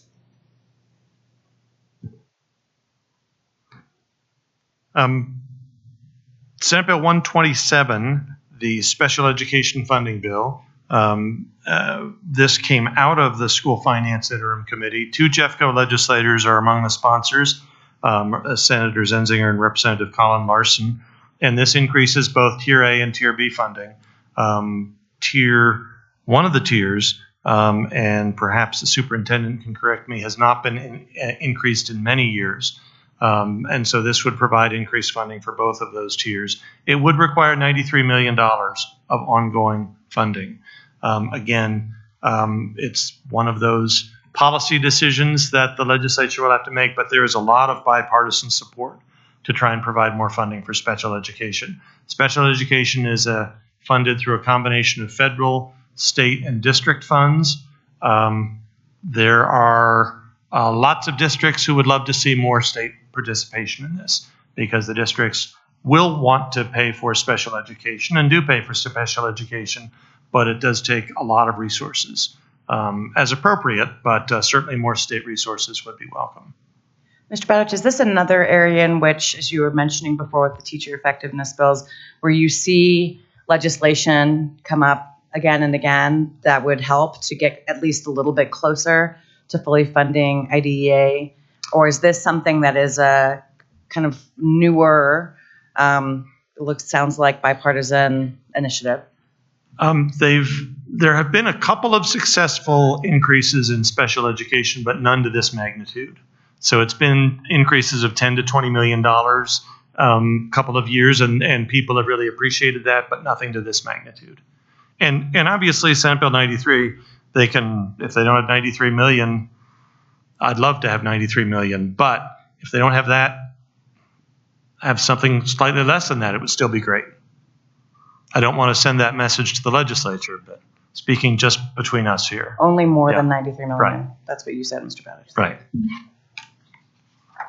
And finally, the last bill I had on the big summary list was the case accountability bill. This has come out of its first committee, and I think there's a lot of support for this. Again, delaying the start of the accountability clock for 1 year, but not changing the assessments. And Case worked with lots of the education groups to try and get support for this, and there seems to be pretty broad support for this.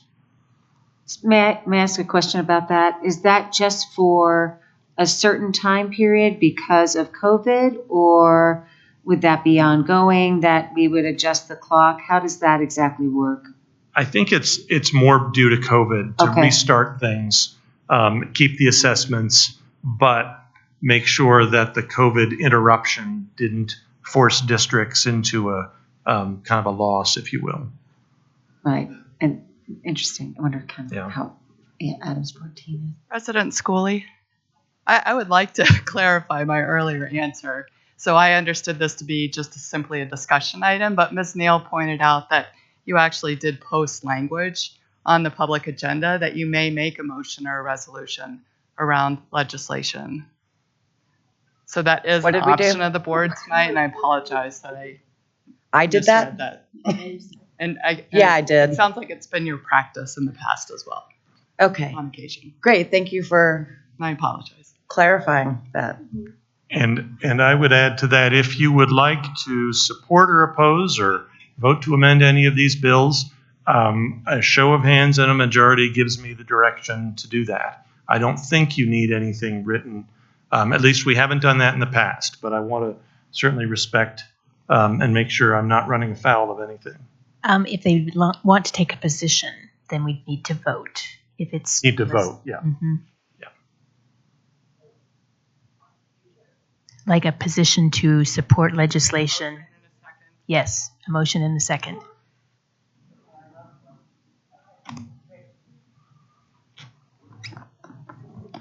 I'd like to make a motion.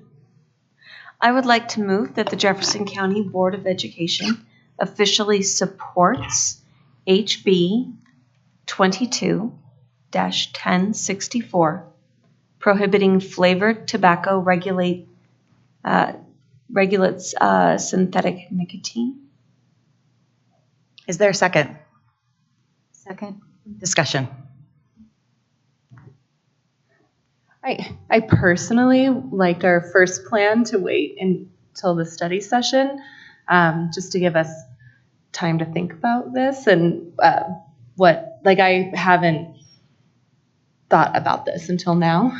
So not that I would not be in favor of it, but I like the position of waiting, personally. Other discussion items or discussion on this motion? Ms. Parker?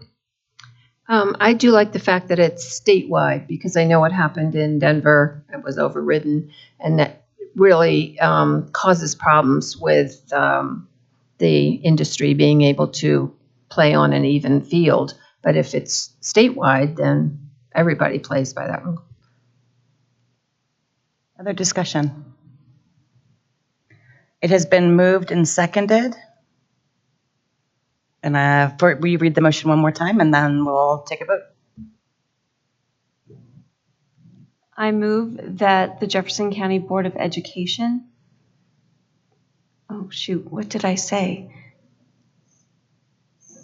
You move to support House Bill 22-1064 with its title, which I do not have in front of me.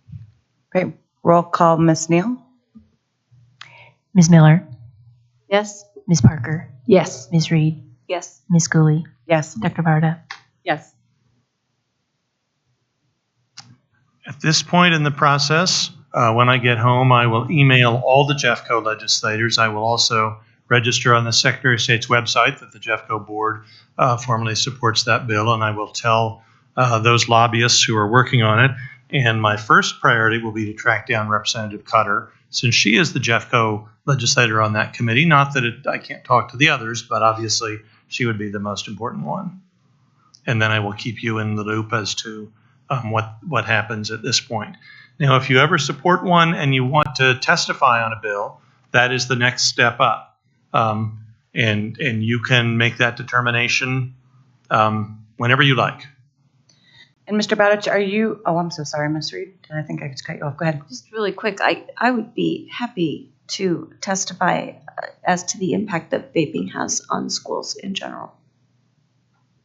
And my question is sort of related to this. So as we have these dialogues around specific pieces of legislation, what is the best way for us to indicate to you that we would like information, sort of ongoing updates about opportunities to become further involved? Is just through this conversation? Absolutely, or send me an email or give me a call. And if there's something that any of you want me to highlight or get more information or get a complete listing of exactly who's weighed in on this bill, I'm happy to do that anytime during the weeks. Great. Just want to make sure everyone knows that Mr. Bowditch is our friend and can help guide us through this process depending on what our priorities are. So wonderful. Is there anything else, Mr. Bowditch, for right now? That concludes my formal report. Great. Any other questions from the board or any comments, Superintendent Dorland, that you'd like to add? All right. Thank you so much, Mr. Bowditch. We appreciate it. And we got you out of here. You basically gained time. We traveled back in time because you weren't supposed to start till 8:30. Thank you so much. Yeah, my pleasure. Hermione. That's right. Great. We will now move into public comment, part 2. Just as a reminder to yes.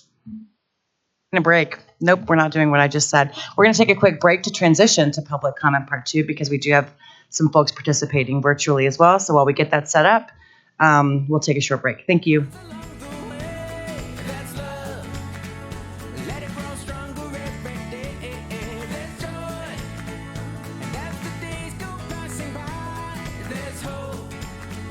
A better life for you and I. We'll take our dreams and fly. Together we can try. Oh, that's life. We'll take what comes along the way. That's love. Let it grow stronger every day. There's joy. There's joy. And as the days go passing by, there's hope. A better life for you and I. We'll take our dreams and fly. Together we can try. That's a life. Oh, that's a life.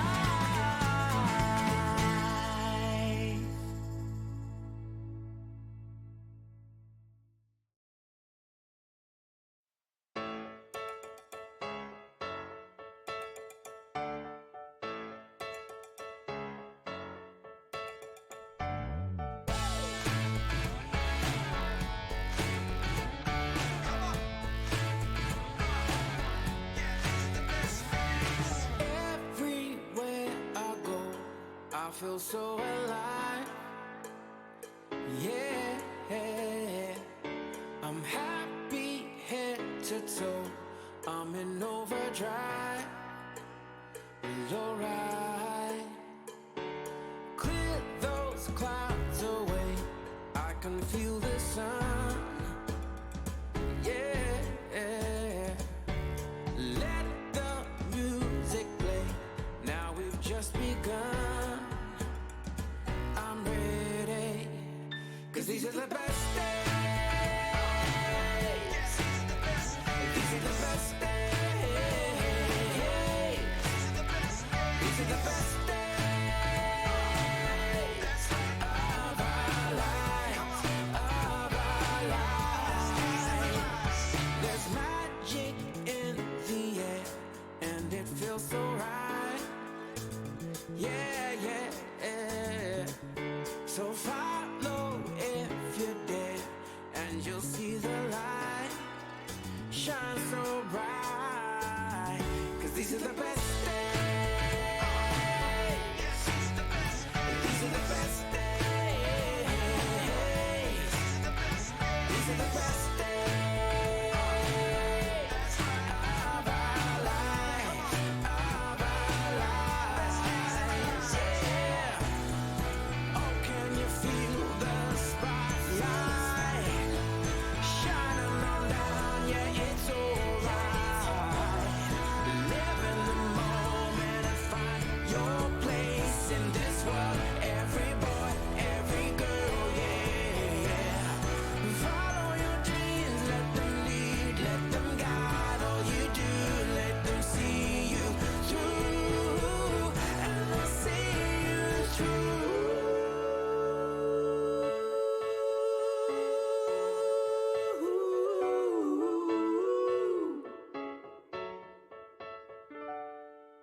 Good evening, welcome back. We will now move into public comment part 2, and I'm going to remind our audience and speakers of the guidelines for public comment that we discussed previously.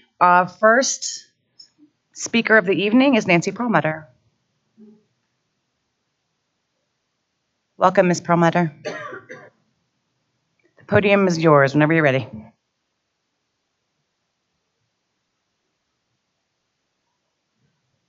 We're going to work on it. Yep. Hello? Now Okay, there now you it are. works. Thank you. Thank you. Thank you. I'm Nancy Perlmutter. I'm an over 20-year high school math teacher in the district. I served 2 terms as JCA president. Since retiring, I was hired back 2 different high schools for 3 different school years as a full-time teacher up till May 2020. In the last 3 semesters, I've been a guest teacher in the district. I'm here to talk to you about the ongoing critical shortage of substitute/guest teachers. I'm an expert on this now, and I'll offer some measures to the district to alleviate the hardship of this situation. The most immediate way to attract, retain, and good substitute teachers and to build district loyalty is, of course, to offer a competitive pay for employment. Now, Jeffco has a 3-tier system, $150 a day to start. Then after 60 days, $160 a day. After 90 days, which is almost half the number of days a full-time teacher works, $180 a day. Compared to neighboring districts, Adams County guest teacher retiree rate is $190 a day, $10 more than our highest, and you make that at day 1. Denver County retired teachers won about $170 a day after only 50 days of working in the district. In Dougco, again, retirees make $190 a day on day 1. So Jeffco's pay rate lagged behind neighboring districts, and I ask, why? Why, when we have a shortage and you've been given money from federal and state entities? I know this because I talked to my congressman about this. Well, let me give you 3 ways that I would like Jeffco to address this situation. Number 1, retired teachers should be recognized by Jeffco, and they should begin on tier 2 of the pay rate. It's discouraging that other districts value their retired teachers and Jeffco does not. Guest teachers also, number 2, should be asked, if we're asked to teach extra classes during the day, we should be compensated for that, just like teachers are. I work extra classes regularly and all the time on Fridays, and I don't get paid extra for that, but I need that time also to prepare, and me even more than another teacher. I'm going into new schools. I'm teaching new curriculum. At any rate, I don't. Well, the third recommendation I have for you tonight is to rework the pay tier day count. 90 days in order to advance to the top. That's not problematic, and it's not an incentive. Most people look at that and say, I have to teach half time to get to the top of the pay rate. I'll just go to Adams and make $10 more a day on day 1. If you keep it, you should either lower that pay day requirement, or if you keep it at 90 days, then subs should be able to treat it like airline miles and it carry over into the next year. If you earn it in 1 year, you're one of the very best subs, and you should be able to make that money in the next year. That would incentivize people to work a lot in 1 year and then also return to Jeffco to work in the next year. Thanks for your time tonight. Thank you, Mrs. Perlmutter. We move on to our next speaker, Kelly Blue. Kelly Blue. Okay. Next we have Heather McLaughlin.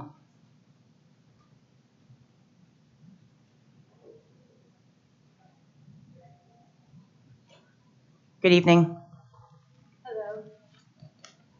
If you wouldn't mind just introducing the folks with you, that way we can have it on public record, and then the floor is yours. Okay, I'm the speaker. My name's Maria McVeigh. My name's Colin Howe. Hi, I'm Sherry O'Donnell. Hi, I'm Heather McLaughlin. I'm a little nervous. Oh, and I broke your thing. That's okay. Drew can fix everything. Thanks, Drew. Hello, my name is Maria McVeigh, and I'm here today to represent the parents and community members from Coal Creek Canyon K-8.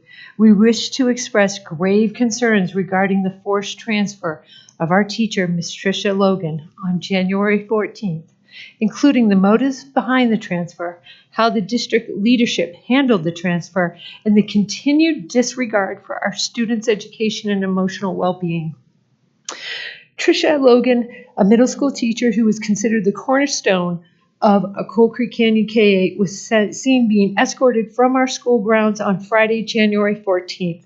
The parents were not informed of the transfer until Wednesday, January 19th, via email that was sent at 9:15 a.m. after we were at work. The students were abruptly informed on that same day by the school staff that their beloved teacher was gone. Some parents were first informed by the text from their crying children before they had a chance to read the email from Principal Livingston and Superintendent Elmgreen. Ms. Logan was placed under a strict NDA to prohibit her from sharing her side of the story. Ms. Livingston has refused to address the transfer, the cause of the transfer, and how the transfer has damaged our trust in her ability to run the school with the utmost transparency. Ms. Livingston has also refused to talk to the students as a group, insisting each student address their concerns in her office alone. In our small, close-knit community, Jen Livingston would have been fully aware that the removal of Ms. Logan would have a devastating effects on the students. Parents should have been informed of this staffing change in advance so that we could process this change for ourselves in order to then be prepared and emotionally available to our students, to support our children. This transfer of one of our best teachers and how it continues to be handled is confusing to the staff, parents, and students. We have attempted to gain clarity with the immediate supervisory team, such as Community Superintendent Beth Elmgreen and Chief of Schools Renee Nicothodes. I hope I said it right. We have been stonewalled with no attempt to shed light on the transfer, investigation into the transfer, nor the process of which the transfer was handled. We feel there is a grave failure of process. We want to ask the Board of Education to independently investigate these items and share the findings with our group. The lack of transparency and inclusion has us questioning the need for stonewalling and placing of gag orders. What is there to hide? During this extensive conversation with the superintendent contingency, we have been placated with promises that have yet to be addressed. We have asked for an unbiased review and investigation of the transfer without the participation of the team that conducted the original transfer. We ask that they reach out and speak directly with past employees or current employees that might shed light to the current situation or past actions of Mrs. Livingston. We have provided a list. We ask that they review all safe to tell complaints against Ms. Livingston. We ask to be included in any new hires to fulfill Ms. Logan's position. We have been shut down on all these requests.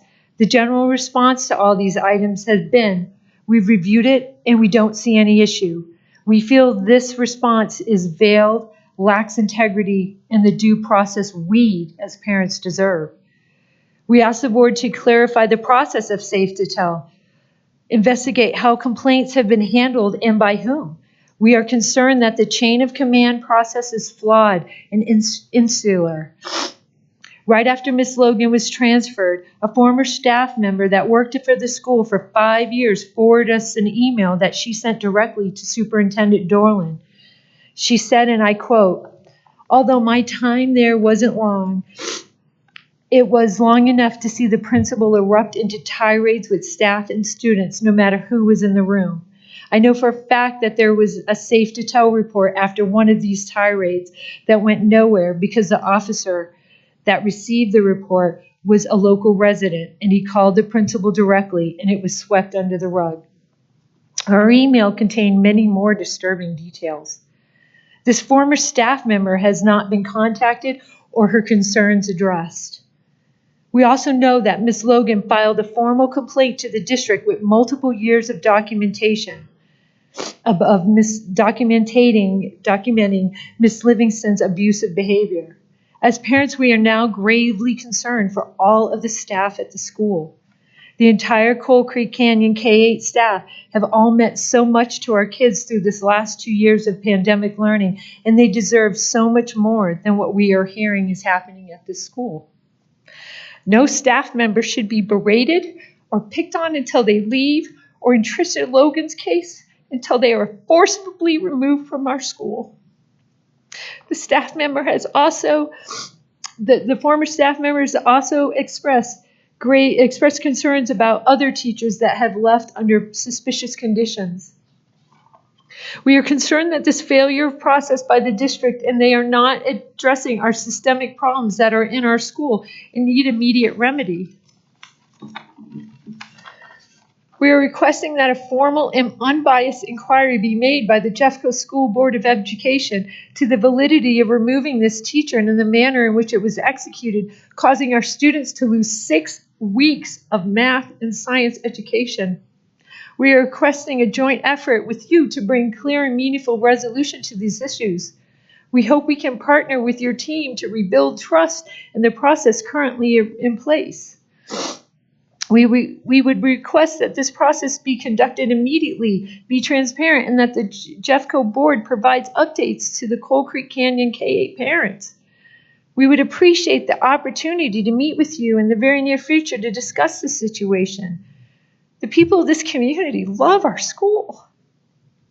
We will continue to put in requests until we feel our worries are being addressed.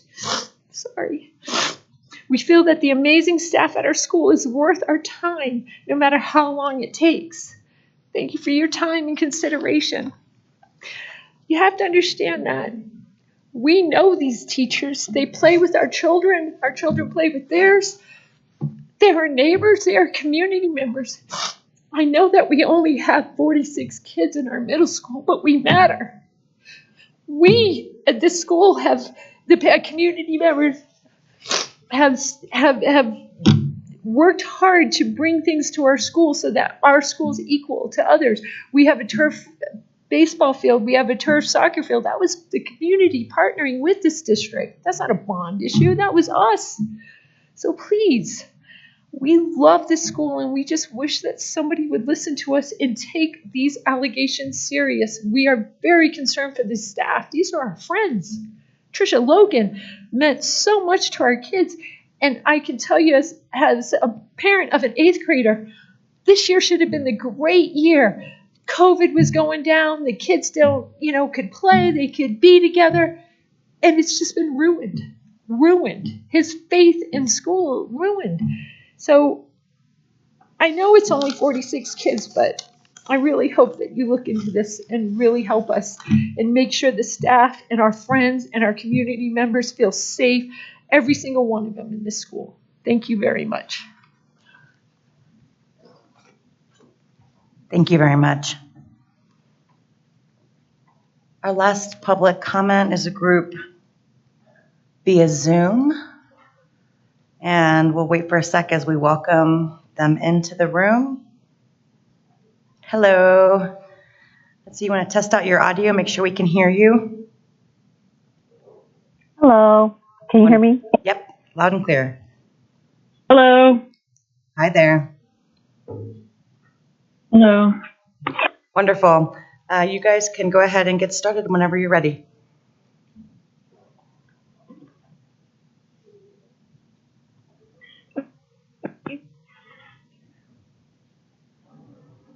Can you hear me? Oh. Yes? Yep, you can go ahead and get started whenever you're ready. Okay, great. Good evening. Laurel, Renata, Allison, who was not able to join us at this moment because it was a little earlier than we thought, and my name is Renee Azerbegi, represent Jefferson County Green Schools. Our group is affiliated with Green Up Our Schools with Tony Hodes, also a member of our group. He's the executive director of Green Up Our Schools. Green Up Our Schools is dedicated to reducing the amount of material sent to landfill by cultivating the next generation of green leaders through school engagement and collaboration. I am a parent of a 17-year-old student at Golden High School. This all started when several of us as parents who would visit our children's schools in the district, realized the lack of solid recycling processes within Jeffco schools, cafeterias, and classrooms. We've seen some but limited progress over these past 5 years that we've been a group. Each school now has a recycling dumpster and service to go along with it. And the single-use trays have gone from styrofoam to compostable, but they're still going in the landfill. I asked my son what's currently happening at Golden High School, and it sounds similar to what was going on at Drake Middle School he attended as well. About half of the classrooms have recycle bins with no paid staff to take the recycling to the dumpster. So they rely on the kids, the teachers, the eco clubs, and sometimes even the special needs kids to do this. And there's no recycling in the cafeterias, at least the 2 schools that I'm aware of, at all, with hundreds of single-use trays thrown away every single day. Jefferson County Green Schools consist of full-time business professionals who have been working for 5 years as parent volunteers together with a desire to help Jeffco Schools green its operations. We've expanded our efforts to more than just supporting recycling and would like to see Jeffco Schools with stronger energy and water conservation efforts, green buildings, recycling, and improved indoor air quality. We'd also like to see the tie-in with student education. We believe Jeffco Schools would be much more successful in its efforts to save precious fiscal resources if it had staff that were 100% dedicated to energy and sustainability. We are here to help. Thank you. Renata?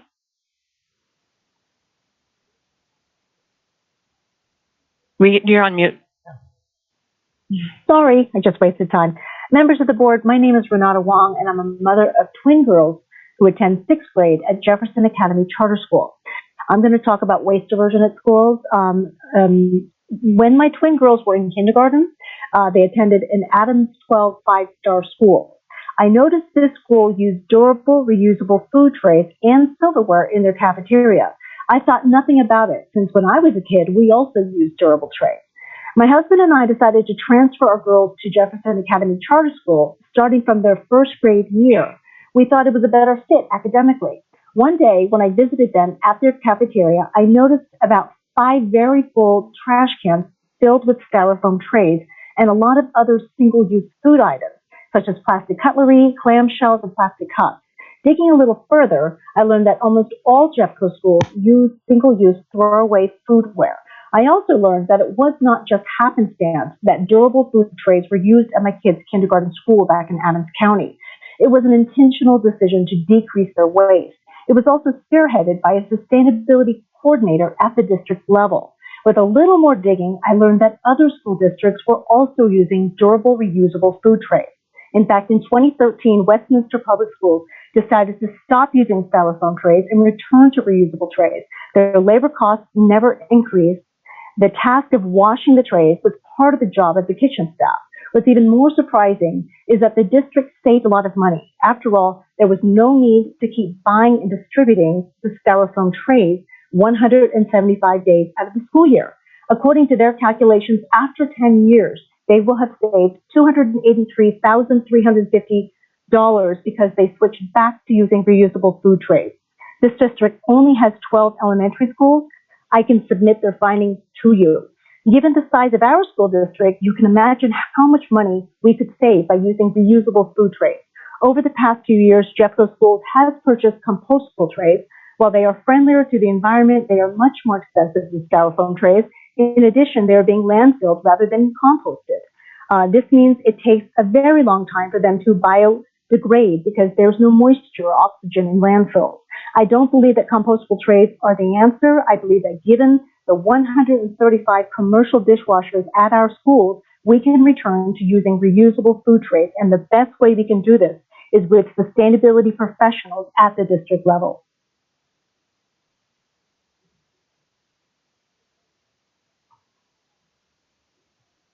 I think either Allison or Laura. Allison, you're up. Not me? Okay.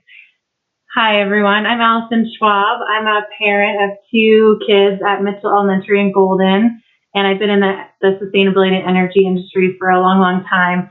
And I think the couple of slides I wanted to cover really focus on what other school districts in Colorado are doing around sustainability and energy. And just talking through kind of some of the efforts they've made and just a little bit more about our kind of call to action here, I would say. So we do have if you can see the slides or you have a copy of them, we did provide some links to other district sustainability sites that you can explore later to find out more. And I'm sure you've all heard about the recent IPCC report that came out this week. So stating that incremental measures to adapt to climate are just not enough. And so we've got students calling us to action. We have, scientists calling us to action. And I think the time is now really to get sustainability and energy to the forefront. So I wanted to highlight just a couple of districts that are doing a lot around sustainability. So DPS is a good example of sustainability in a large district. We looked at kind of the top 5 to 10 districts in Colorado and what they're working on. DPS has a Students for Climate Action group. Students, again, are calling for action and signing pledges and demanding the school board to take action around sustainability measures. They have challenges, they have newsletters, and a variety of environmental and sustainability groups set up. So a lot of robust efforts there, and I would encourage you to check out all that they're doing in addition to some other districts in Colorado. And so we also wanted to highlight that, this isn't just good for, climate and addressing issues now, it's also good for, your budget. I mean, we've seen, so DPS is seeing a 4.5% reduction in total utility expenditures compared to a 3-year average. So this also saves the district money that can go back into the general fund or other programs of the district. And finally, just wanted to highlight, we know Kimber is building out a sustainability team and a program to lead initiatives to make progress towards addressing climate and sustainability. We know you have one position now, which is Kimber. You have another one for an energy manager. And then other districts in Colorado have, anywhere from 2 up to 6 at DPS members of the sustainability team and program. And so our call to action here really in support of Kimber and her program is to expand that program and to really start to make progress in addressing sustainability and energy and climate. And I'll pass it off to Laurel. Thank you. My name is Laurel Matry, and I have an 8-year-old son who's at Hackberry Hill. I have been a member of Jefferson County Green Schools for about 4 years now. And in that time, I actually had the privilege of being a paid sustainability staff member at both Denver Public Schools and St. Vrain Valley School District. St. Vrain Valley School District is a district that's a lot smaller than Jefferson County. They were able to pay for me to be an energy and sustainability manager, and we had a very robust sustainability program there. And so, I was actually fairly dismayed when I came to learn, and I was connected with the previous energy manager at Jeffco Schools, and I was really dismayed to learn that he had left and he had not been replaced in a school district that's this large, that's, that has this many kids and family members with things like waste diversion, energy conservation. They're so prominent in the news and what our kids are learning every day. I really just was shocked to learn that there was nobody focusing on sustainability and energy management at Jeffco Schools. I just wanted to talk a little bit about what energy staff and sustainability staff would do in a school district. They can do things like track your utility costs. They can identify high utility costs in schools and really track down what's happening there and ultimately save money for the school district, really like pinpoint what's going on in your schools. They can work on things like renewables in schools. They can participate in statewide collaboratives, but really importantly, they can participate in and engage in grant and utility rebate support for the district.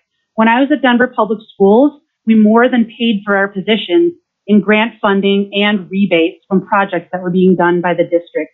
So that's something that Jeffco Schools can and should be doing. We've been working for the last 5 years trying to gain some traction with folks in facilities, with folks in food nutrition services. We actually had a meeting with a previous superintendent. We understand that there was a pandemic, and we learned that districts like Denver Public Schools, Boulder Valley, St. Vrain were still doing sustainability work. So we really encourage Jeffco Schools to, pick back up where they left off and consider bringing in sustainability staff to do this important work. Thank you. Great. Thank you all so much. All right. I think that is it for our public commenters. It is now time for us to move up to reviewing upcoming agenda topics. So Ms. Neal, if you I'll just talk slower, could join us for this important work. Yes, Ms. Parker. Yes, so, well, I was waiting for Ms. Neal, but yes, there is a PowerPoint that was submitted by that group and that will be shared, or is shared. It's in board docs already. So you can go through and look at the presentation. Yeah. Okay, board work calendar. Next Wednesday, study session that will be posted tomorrow. You begin at 3 p.m. and you have an hour's discussion on the review of your draft ends in alignment with your mission, vision, and values work that you'll be reviewing. Then you have a presentation for half an hour on thriving schools in Jeffco that the deputy superintendent will be bringing forward to you. Another 30-minute presentation on regional opportunities for thriving schools, and that will be a 30-minute presentation and conversation with the board.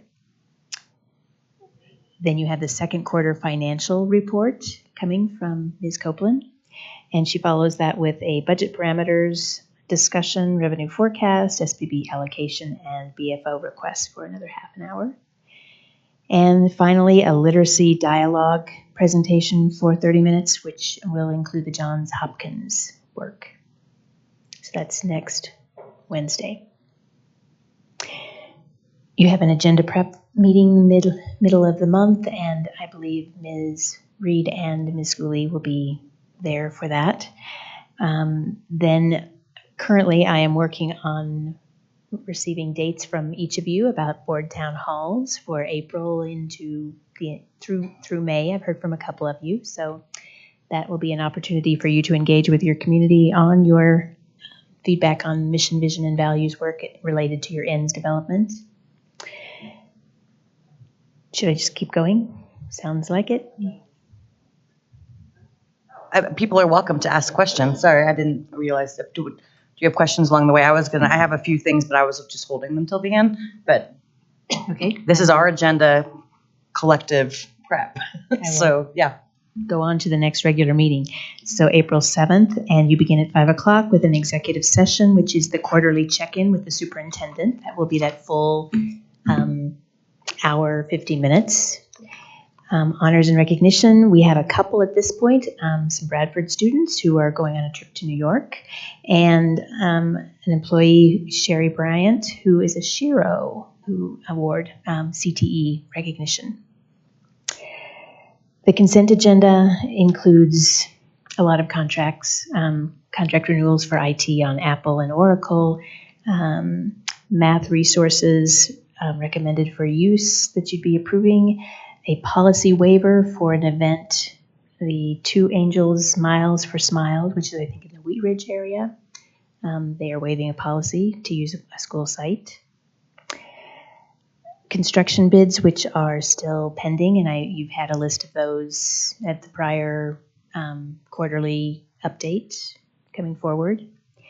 Then you have an ends discussion for 45 minutes on an ESSER 3 update, a budget discussion for half an hour on the proposed departmental budgets and feedback from the community survey, a legislative update from Mr. Bowditch, and policy work coming forward regarding FCB, which is a closing schools revision to policy.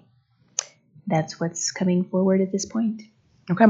So board members have the opportunity to be able to share priorities, bring up ideas that you want to either make sure are elevated or get recorded by Ms. Neal for future, I think I just called Siri for some reason. For future agendas. And just a couple things I just want to make sure that were captured, which I'm sure they were. But one is the request around some context for longitudinal data for graduation rates. And these are just kind of so that the board can be updated for that. And then some way of costing out financial obligation around the senior graduation interventions for students who may need additional supports that's currently being covered by one-time funds.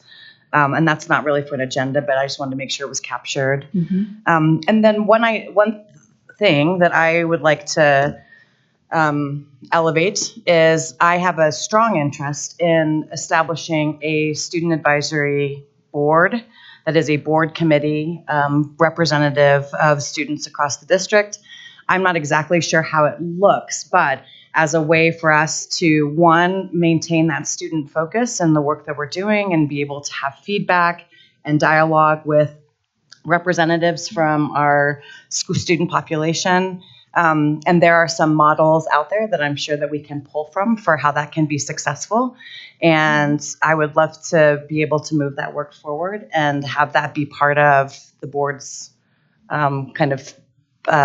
feedback process for some of the ideas that we talk about and how it directly impacts students. So I open it up for thoughts. If anyone else would be interested in exploring what that could look like, or if not, that's fine too.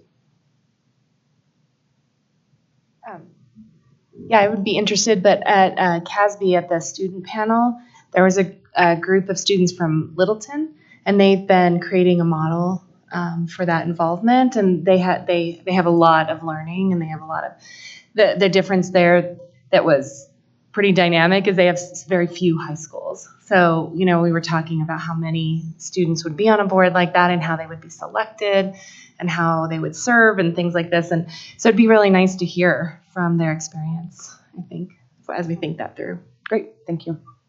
Ms. Miller, did you have a comment? I think that's a good idea. I did a whole bunch of board meetings for the past 3 or 4 months over in California, and it was wonderful to have a student voice at the table. So everything from students just coming in from the high schools and talking about what each of them were doing so that people could ask questions. Hey, what's going on at Columbine? What's happening over at Chatfield? What's happening up at Ralston Valley? So that there was all the voices coming in to one individual was elected by the different high schools. I don't know how you would do that with so many of ours, but they sat as a student board member with the other board members at the table. And so they weren't a voting member, but they were able to have their voice to the conversation. And then you had the mix of a lot of other scenarios in between that. So I think that's a great idea. I really appreciated listening, and then they weren't even our schools, but just being able to hear what they were doing and what they were focusing on and what was happening in the individual schools was just, it was really enjoyable because it was that student voice at the table every single time and kept them focused on what they were doing. So that would be my support for that. Any other thoughts, concerns, or support, whatever it is? I think it's a great idea, and I think we should go forward with it. Yeah, I absolutely support it as well. Okay, so what I would love is perhaps if we can begin doing some information that can be brought, or gathering information that can be brought to the board around models for how this could look and help to inform our practice. I also know that there is a lot going on right now, work that folks are tasked to do, and we do have resources through CASB and other associations and school boards, whether it's in Colorado or elsewhere. So I'm happy to partner on that work because I hate to just pawn it off on someone else because it's a little bit of a passion project. So perhaps we can follow up and build some resources and then bring it back to the board to see what feels like it would be the best model. Sounds great. Great. Ms. Miller said that she's going to spearhead it and be the chair of that committee. President and chair. Yes, what I heard. And the whole committee. Great. Thank you. Are there other areas of interest, content areas that we want to make sure are captured by Ms. Neal? I have a real quick question about the summer school programs that are coming up. And I know last year about this time, we started having more and more conversations and bringing into the foundation and Edgewater Collective and a couple other organizations as well. And I just want to make sure that we are aware of what those programs are so that our families can sign up for JSEL early so they can sign up. I don't know exactly what the secondary levels are, what we're doing for middle school or for the high school, but the sooner we get that information out, I think the better because we were it was hard last year, right? It was just we weren't sure what was going to be done. And so I know ESSER dollars are spent for that, but that would be on my heart in terms of making sure we have that information out sooner rather than later. And that may already be in this ESSER plan update. I don't know. I don't know that it is. We are talking about that, and there is a lot of planning that's going on for summer programming right now. So if that's of interest to the board, we can consider it during agenda prep, and Helen can make note of it. I do think it's important, especially given some of the graduation conversation that we had today, and we'd be happy to share with you what our planning looks like on the right timeline. I can check in with the staff on what that would be. Probably April. Okay. Do we have, we're doing thumbs now. Interest? Great. Sounds good. All right. And then may I ask one more question? Please. Yeah. On this, two things. One is there was the Angel Miles for Smiles, and then the math resources recommendation for use. Are we talking about math resources? Are we exploring different math resources? I mean, I know that's pretty critical for our children. Is it primary? Is it secondary? Is it the continuum? What are we talking about with the math resources? And then can we follow up and find out how our reading resources are being rolled out? Because that was going to be the second phase for this year, I think, right? We are talking about literacy at your study session next week. That will be a lot of information. And then we are in the middle of an RFP for math resources, and I'm going to let Ms. Nicothodes jump in and give some further context. Yes, RFP process was started in October for math resources, and we're wrapping that up. And we've identified 5 that meet all of the criteria. And so then now we've gone through a content review, and now we're working through which 3 or 2 that we hope to bring forward to principals to choose from. And because of the literacy resource adoption next year for our schools, we're looking at secondary, bringing this on for next year with the potential of a few elementary schools as being part of that pilot, but a primary focus on secondary implementation for next year for math. It wouldn't be all secondary schools, but 9 high schools, 9 middle schools, a few K-8s is what we're planning on. So a similar pilot. Thank you. And you had Miles for Smiles question, yes, no? Oh, I didn't know if that was a part of the math. Oh, no. No, it's a separate thing, right? So I was just reading it across the, sorry. The Miles of Smiles. Miles of Smiles and math. I didn't know if and we'll learn more about that one too. We're all happy about math. Other questions, content areas? Yeah, Ms. Parker. I'd be interested in putting something in the parking lot that would be a follow-up to the sustainability presentation we had tonight. Yep. Perfect. Yes, we have consensus. We have lots of thumbs. We're all thumbs. Okay. Thank you. Anything else for folks? I don't want to cut anybody off. There was a request, and I think we've been talking a little bit with Ms. Schooley and Ms. Farda around maybe an enrollment update again, given the enrolled Jeffco process that we've just gone through. And I think